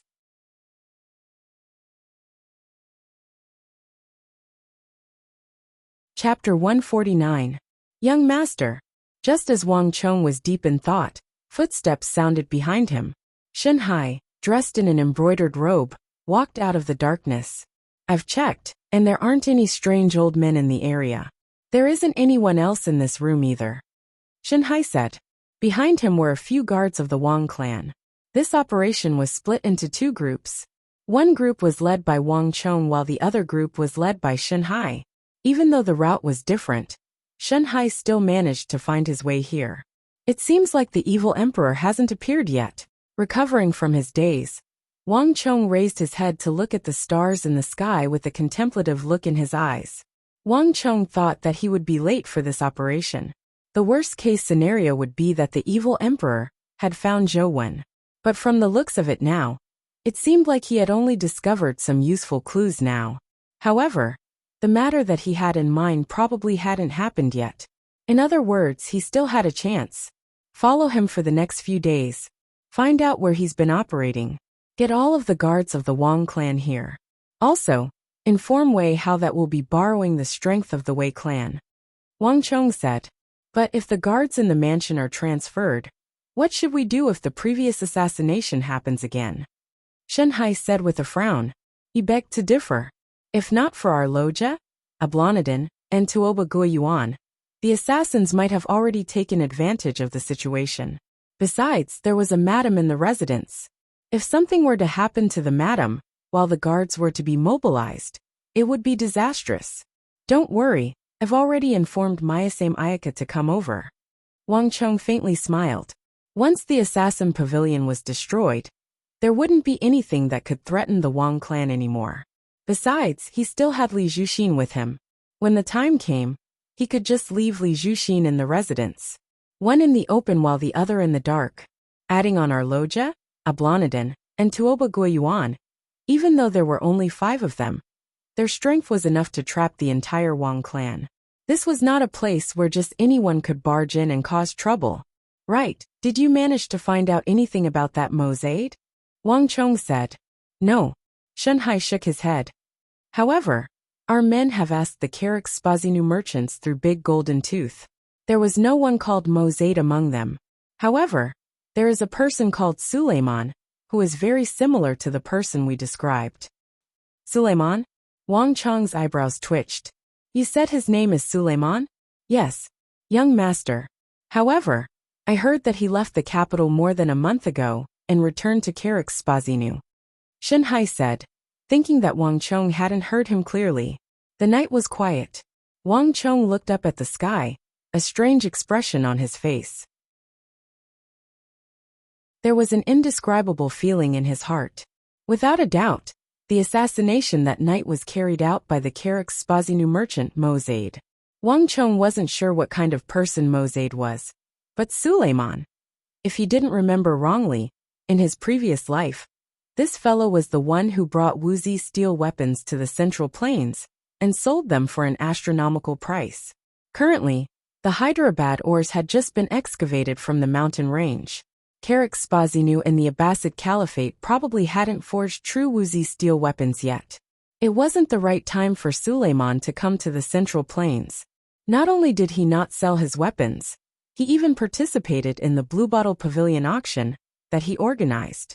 A person who would bring Wuxia steel weapons to the Central Plains in the future actually came to the Central Plains to buy his Wuxia steel swords.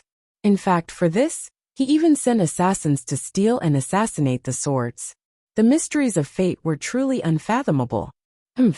Consider yourself lucky to have escaped. Wang Chong thought. Suleiman didn't have any good intentions. He wanted to sell the Wuxia steel swords to the Central Plains to strengthen the Central Plains.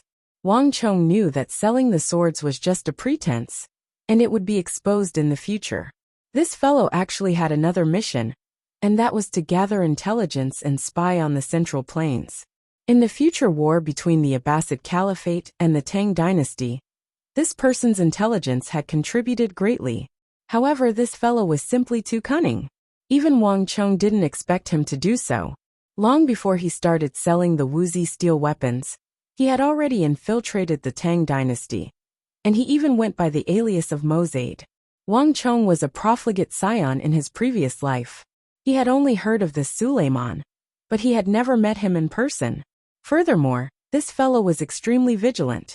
The moment he failed, he would immediately flee 1,000 li away, not giving him a chance at all. It wasn't without reason that this fellow would become the head of the Abbasid Caliphate and Carrick Spazinu in the future. The next time I see you, it will be the day you die in the Central Plains. A cold glint flashed across Wang Chong's eyes, and he quickly tossed this matter to the back of his mind. Dealing with Suleiman was a matter for the future. At the moment, the evil emperor was of utmost importance. In Wang Chong's plan, the great yin-yang heaven creation art was an extremely important part. Without this unparalleled technique, it would be hard for him to reach the level he had reached in his previous life in just a few short years. Without Tao Tian's cultivation and peerless martial arts, it would be very difficult for him to have the ability to control the situation in the future, to intervene in it, to change the world, and to change fate. Thus, to Wang Chong, the great yin-yang heaven creation art was a must. Only by obtaining the great yin-yang heaven creation art, an elder Su Jingshan's art of god and demon obliteration, would he be able to swiftly squeeze his way into the ranks of the top-notch experts of the world, with the two of them complementing each other, such as strength and technique. These two techniques were the most crucial and important parts of Wang Chong's plan after his reincarnation. Only with the support of the great yin-yang heaven creation art, the art of god and demon obliteration, would it be able to display its unstoppable might. On the other hand, the great yin-yang heaven creation art could only be paired with the art of god and demon obliteration to display its terrifying might.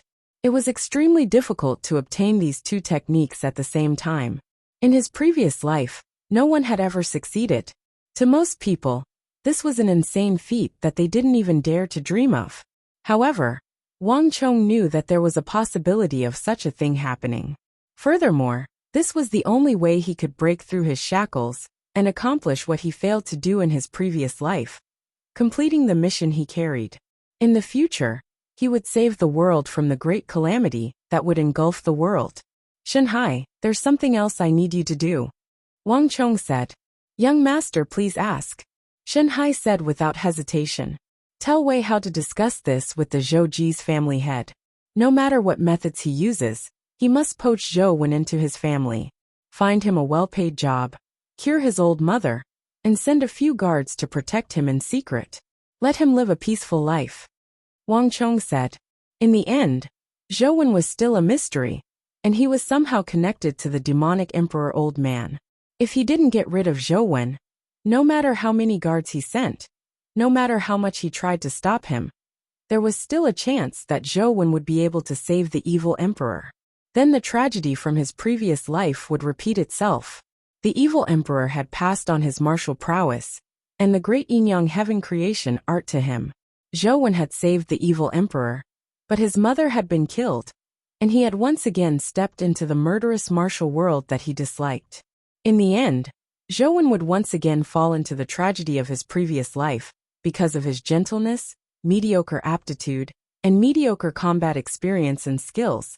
Some fortuitous encounters were fortuitous encounters for some, but for others, they were tragedies. Zhou Wen wasn't suited for the great yin-yang heaven creation art, and he couldn't control him. Only in his hands could it be used to its fullest potential. Zhou Wen would be able to fulfill his wish. He would be able to lead a peaceful life with his mother, and he wouldn't have to kill people that he disliked. And he could use the great yin-yang heaven creation art to complete his unfinished mission. This was the best arrangement. Shanhai was puzzled. It was understandable that he wanted to help Zhou Wen. After all, he was a filial son. But what was the meaning of sending 2 guards to protect him in secret? What did this Zhou Wen have that was worthy of young master's attention? Shanhai was getting more and more confused. But even so, Shanhai's reply was very straightforward. Yes, young master. This subordinate will do it right away. Without another word, Shanhai turned and left without the slightest hesitation. After arranging all this, Wang Chong didn't alert anyone. He entered the carriage and quietly left. Patriarch, this is the last piece of high-quality iron, ore that our Zhang family has. All that's left is inferior ore.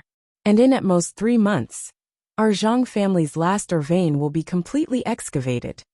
When Wang Chong left the eastern part of the city, a group of Zhang family elders were sitting in a circle in the Zhang family residence, their faces full of worry. In front of them was the last piece of first grade, ore from the ore vein. This piece of ore also represented the Zhang family's current predicament. The ore vein had been excavated, and the weapons business was being suppressed by the Cheng, Liu, Huang, and other clans. The once glorious Zhang family, was now about to suppress the other clans, to the point of no return. If the Zhang family wanted to break out of this predicament, they had to find a new large ore vein. But how could this be easy? Currently, all the ore veins in the Tang dynasty had been explored, and the other large ore veins were already in the hands of other clans. The Zhang family had also thought of excavating a new large ore vein, but this was easier said than done. Ore veins weren't rocks that were exposed on the surface, but hidden in the depths of the earth. To accurately find a new large ore vein in the vast central plains was no different from searching for a needle in a haystack. Furthermore, they didn't know if there were any new ore veins. After all, after so many years, all the places that could be explored had already been explored. Chapter 150. Clan Head. I think that we should negotiate with that Wang clan's Chong Gongzi. Even if we don't earn any money, we can still hire him to work with us. The reputation of Wuxia steel is currently at its peak. If our Zhang clan were to successfully obtain Wuxia steel, we would surely be able to suppress the other clans. As for the matter regarding the mine, we don't have to worry about our clan's market share being squeezed out by the Cheng, Huang and Lu clans. An elder of the Zhang clan said, to the prestigious clans, a high-quality mine wasn't as simple as earning money. Rather, it was their lifeline. If they were to lose an advantageous mine, their market share would surely fall. The other clans wouldn't let go of such an opportunity. Once their market share fell, it would be difficult for them to recover. The competition between the prestigious swordsmithing clans was for market share. More importantly, this matter would lead to a chain reaction. Once their market share fell, the swordsmiths in the clan would have nothing to do, and would leave the clan to join other clans.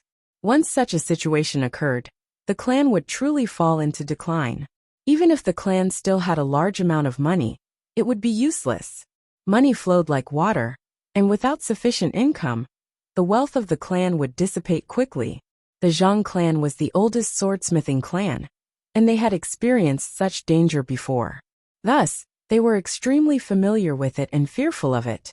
No one wanted to experience such danger once more. This was also the reason why everyone was gathered here. The danger had already reached an extremely severe level, and it would erupt within 3 months at the latest. Before that, they had to think of a solution. It's useless. Before the sword sale at the Blue Bottle Pavilion, we might still have a chance. But now, you should know that his sword was sold for an astronomical price of 300,000 gold taels in the Imperial Army. How could he possibly give up such a huge profit? Another rotund elder said. His words left everyone speechless. Wuxia steel had already become a legend in the Central Plains. Given the market price of a sword, Wang Chong's sword was sold for 300,000 gold taels. To these prestigious clans, this was an unimaginable feat. Just the thought of it made everyone feel immense pressure. Before selling his swords at the Blue Bottle Pavilion, Wang Chong was just a nameless figure to them. Every single one of them here could be his ancestor in the field of smithing. But now, that 15-year-old boy had become an existence that they could only look up to. His Wuxia steel and his swordsmithing skills had become an enigma in the eyes of the public. Actually, it's not entirely impossible. Suddenly a voice sounded. Zhang Jian suddenly opened his mouth, attracting everyone's attention. Zhang Jian, what are you trying to say? Everyone looked at Zhang Jian. Speaking of the third son of the Wang clan, Zhang Jian and Zhang Tsong were the first to come into contact with him, so they had the most say in this matter. Have you forgotten?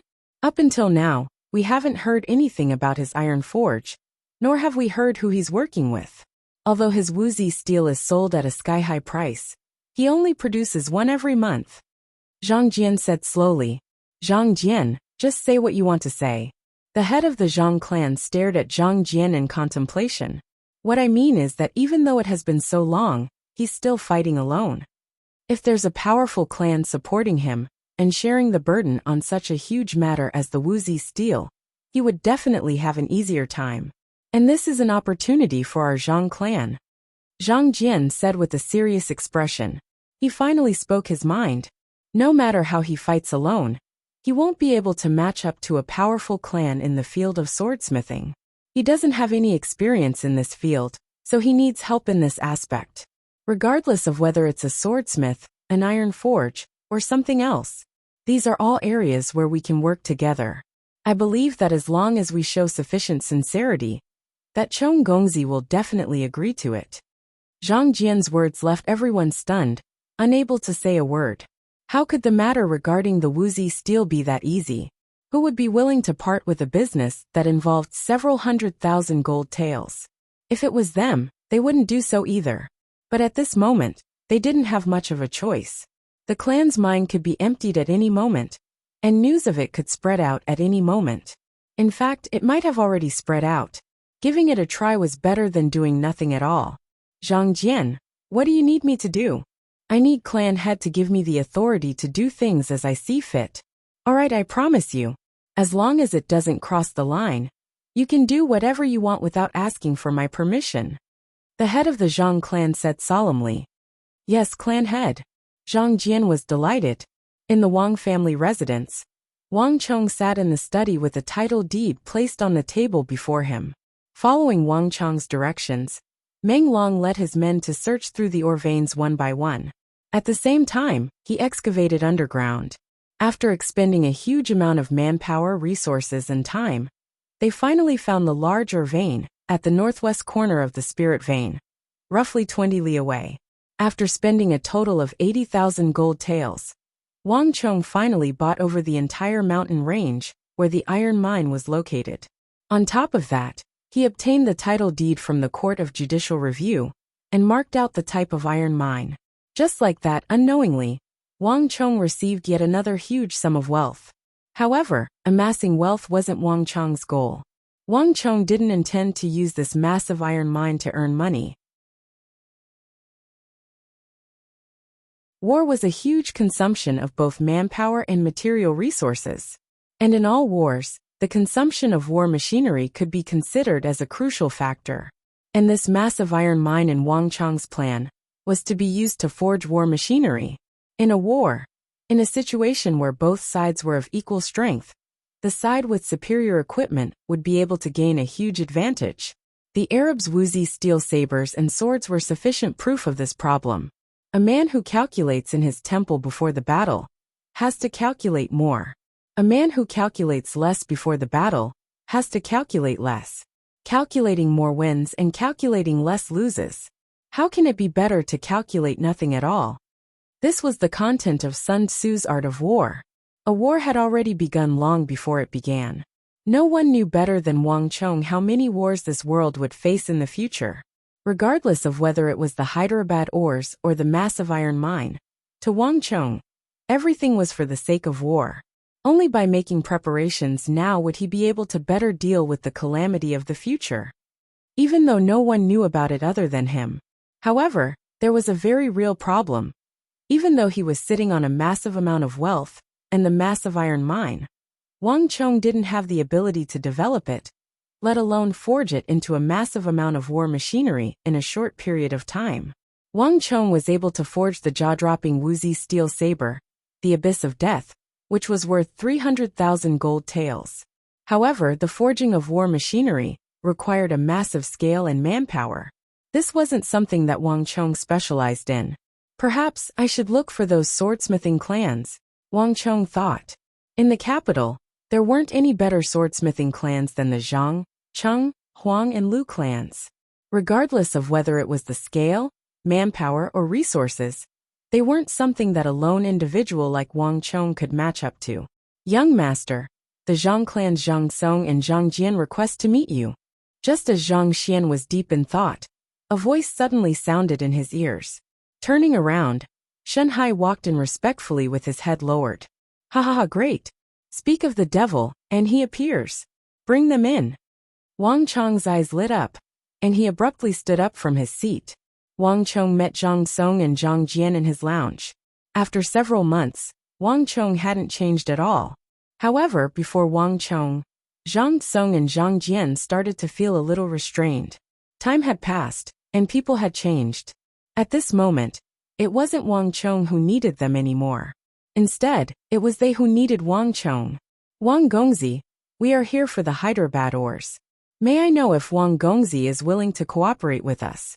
Zhang Jian thought for a moment and decided to get straight to the point, directly stating his purpose for coming here.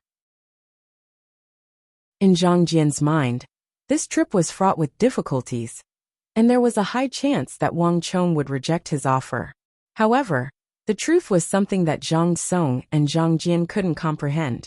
Sure, Wang Chong's reply was just 2 words, but it was these 2 words that caused the 2 of them to shiver. The huge living room suddenly fell into a dead silence. Sure, Zhang Jian was bewildered. The huge shock left him unable to react. Sure, Wang Chong indifferently said, repeating his own words. Sure. Zhang Song was stunned as well. He couldn't believe his ears. This time, they were shouldering a huge mission, and the glory of the Zhang clan was at stake. In the depths of their hearts, they had already prepared themselves for failure. Yet Wang Chong's reply was so simple. Sure.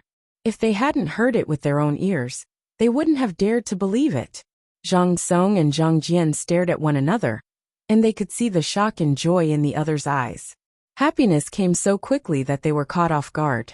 SSSS. Zhang Jian took in a deep breath and calmed himself down. Wuxia Steel was a huge business opportunity, and no one would agree to it easily. Zhang Jian knew that there was a condition behind Wang Chong's words. Then what is Gongzi's condition? Zhang Jian asked carefully. Wang Chong shot him a look of admiration.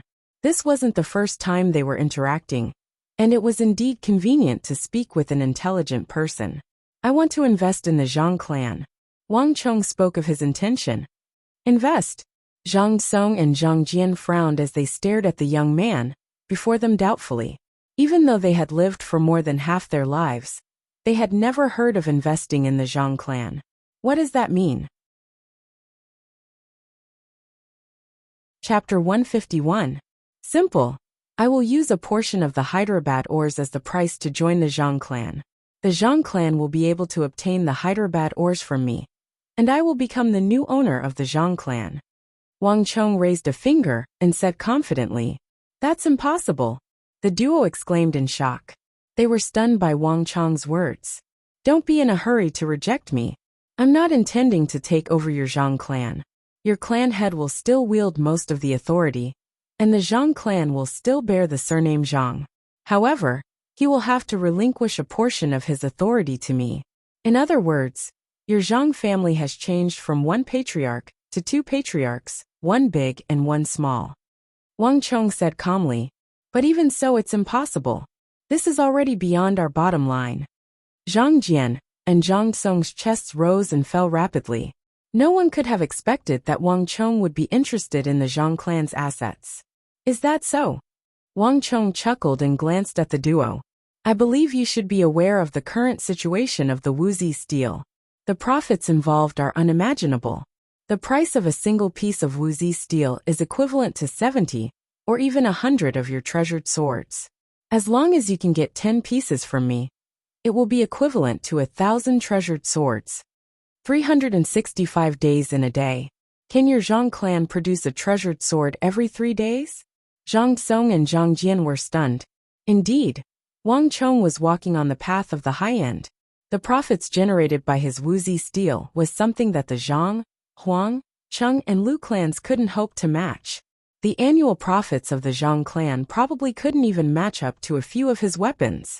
If they were to accept Wang Chong's proposal, in terms of profits, the Zhang clan might not suffer as much as they had imagined.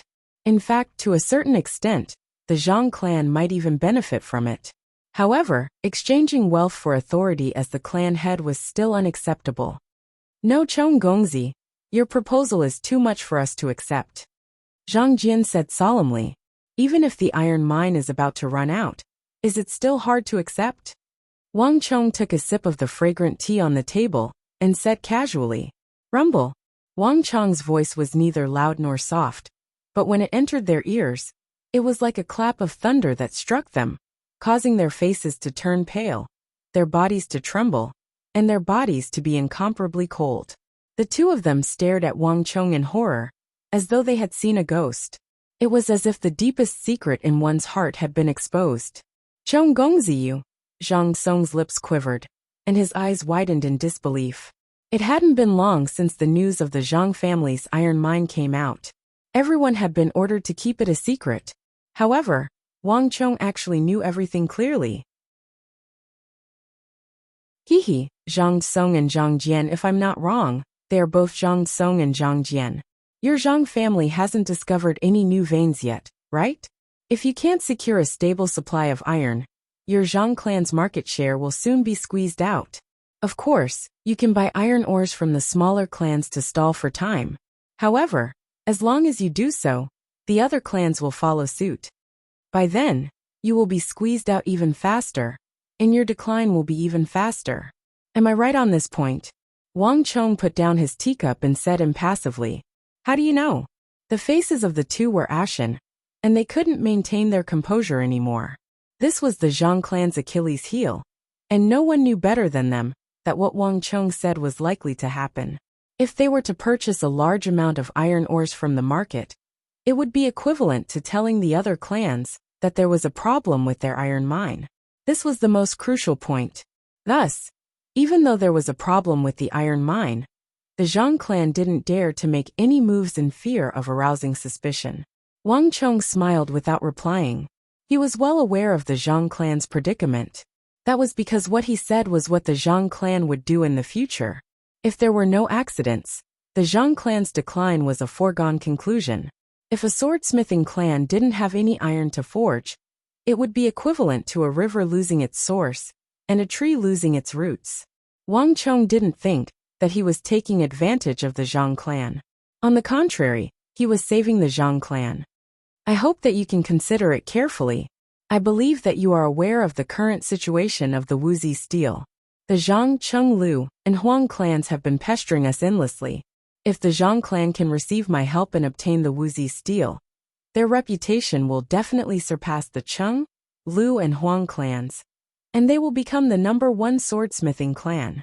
There are no free benefits in this world. Of course, I hope to benefit from the Wuxia steel. Ask yourselves honestly, what does the Zhang clan have that I'm interested in? Money. I don't think the Zhang clan earns as much as I do, right? You know that we don't have the authority to do so. Go back and discuss with your clan head. Come and look for me after you have made up your mind. Wang Chong said impassively. Even though the Wang clan hoped to enter the Zhang clan to strengthen their strength and achieve their plans, it was useless for them to do so. The only thing that Wang Chong was confident in was that the Zhang clan was indeed facing a crisis. The only reason why Wang Chong was confident in his plan was that the Zhang clan was indeed facing a crisis. Furthermore, it was an opportunity for them to resolve the crisis. Giving up a portion of the authority for him to enter the Zhang clan might seem a little embarrassing on the surface, but in reality, it wasn't something that the Zhang clan couldn't accept. On the contrary, they couldn't allow their interests to be harmed. Zhang Jian and Zhang Song left in the morning. In the afternoon, the head of the Zhang clan appeared before Wang Chong. Chong Gongzi, may I know what kind of authority you are intending to obtain by entering the Zhang clan? How much of the Wuxia steel are you willing to give to us? With a grim expression, the head of the Zhang clan went straight to the point. This was the first time Wang Chong was meeting the head of the Zhang clan. In his previous life, he had been a profligate scion, so he didn't have the qualifications to meet the head of a prestigious clan. Wang Chong carefully examined this future partner of his. The head of the Zhang clan was dressed in white, and he exuded a rather elegant air, yet he did not lose the bearing of a formidable figure. More importantly, his words and actions were clean and decisive. Wang Chong had just sent Zhang Song and Zhang Jian off in the morning, and in the afternoon, he appeared before him. It was unacceptable for a prestigious clan with 100 years of heritage to give up control of it to a clan. If it were any other clan, even if they were to reluctantly consider the matter, they would have to hesitate for a very long time. Yet the head of the Zhang clan was able to make a decision so quickly. This kind of judgment, decisiveness wasn't something an ordinary person could achieve. Just this point alone made Wang Chong feel that his decision wasn't wrong. Simple. The edges of Wang Chong's lips curled up, and a glint flashed across his eyes. For the first time, He revealed his youthful ambitions before the head of a prestigious clan. I want half of the weapons forged by the Zhang clan in the future. As for the other half, I will be the one to purchase it from the Zhang clan, and you can only sell it to me. If we are able to come to an agreement, I want the Zhang clan to be at my service for the next 30 years. 30 years later, the Zhang clan is free to decide on their own. In fact, I can even withdraw from the Zhang clan and return all authority to you. 30 years. The head of the Zhang clan was taken aback. He couldn't understand what Wang Chong wanted to do with so many metal products. Even though the Zhang clan couldn't forge weapons like Wuxia steel, other than that, the Zhang clan's output was definitely one of the top. Given the capability of the Zhang clan, 30 years of continuous production would surely bring them to an astonishing level. The head of the Zhang clan couldn't understand why Wang Chong wanted so many metal products. No problem. Even though he was perplexed, the head of the Zhang clan replied without any hesitation. Wang Chong's request was much more relaxed than he had imagined. Furthermore, for some reason, the head of the Zhang clan felt that the control of the Zhang clan wasn't what this young man was concerned about. His true goal seemed to be the metal products produced by the Zhang clan. The so-called shares was just a service. This gave the head of the Zhang clan a strange feeling that he couldn't describe. However, is that all? Are there no other conditions? The head of the Zhang clan asked doubtfully.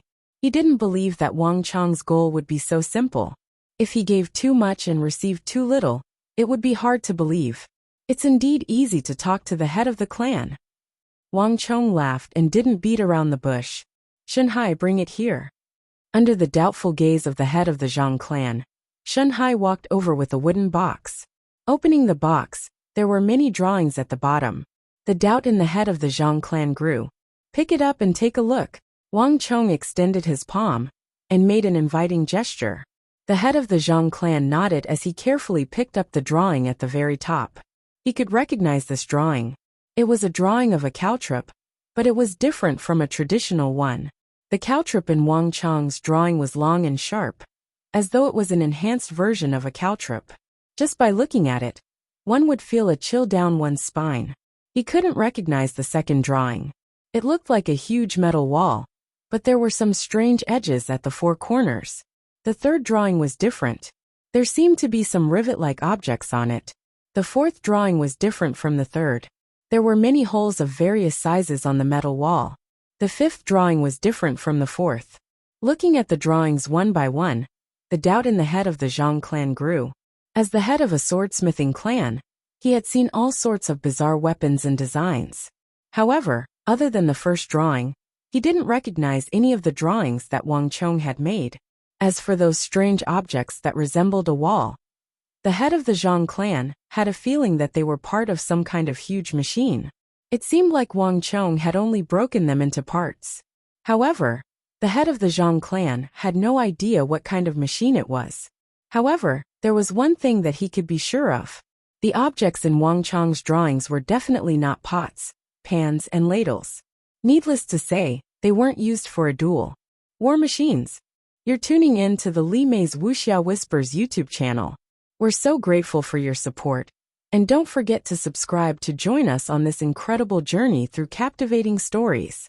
Your generosity through donations truly makes a world of difference, as it's the primary source of revenue that allows me to expand and enhance this channel for you. Thank you from the bottom of my heart for being a part of this adventure.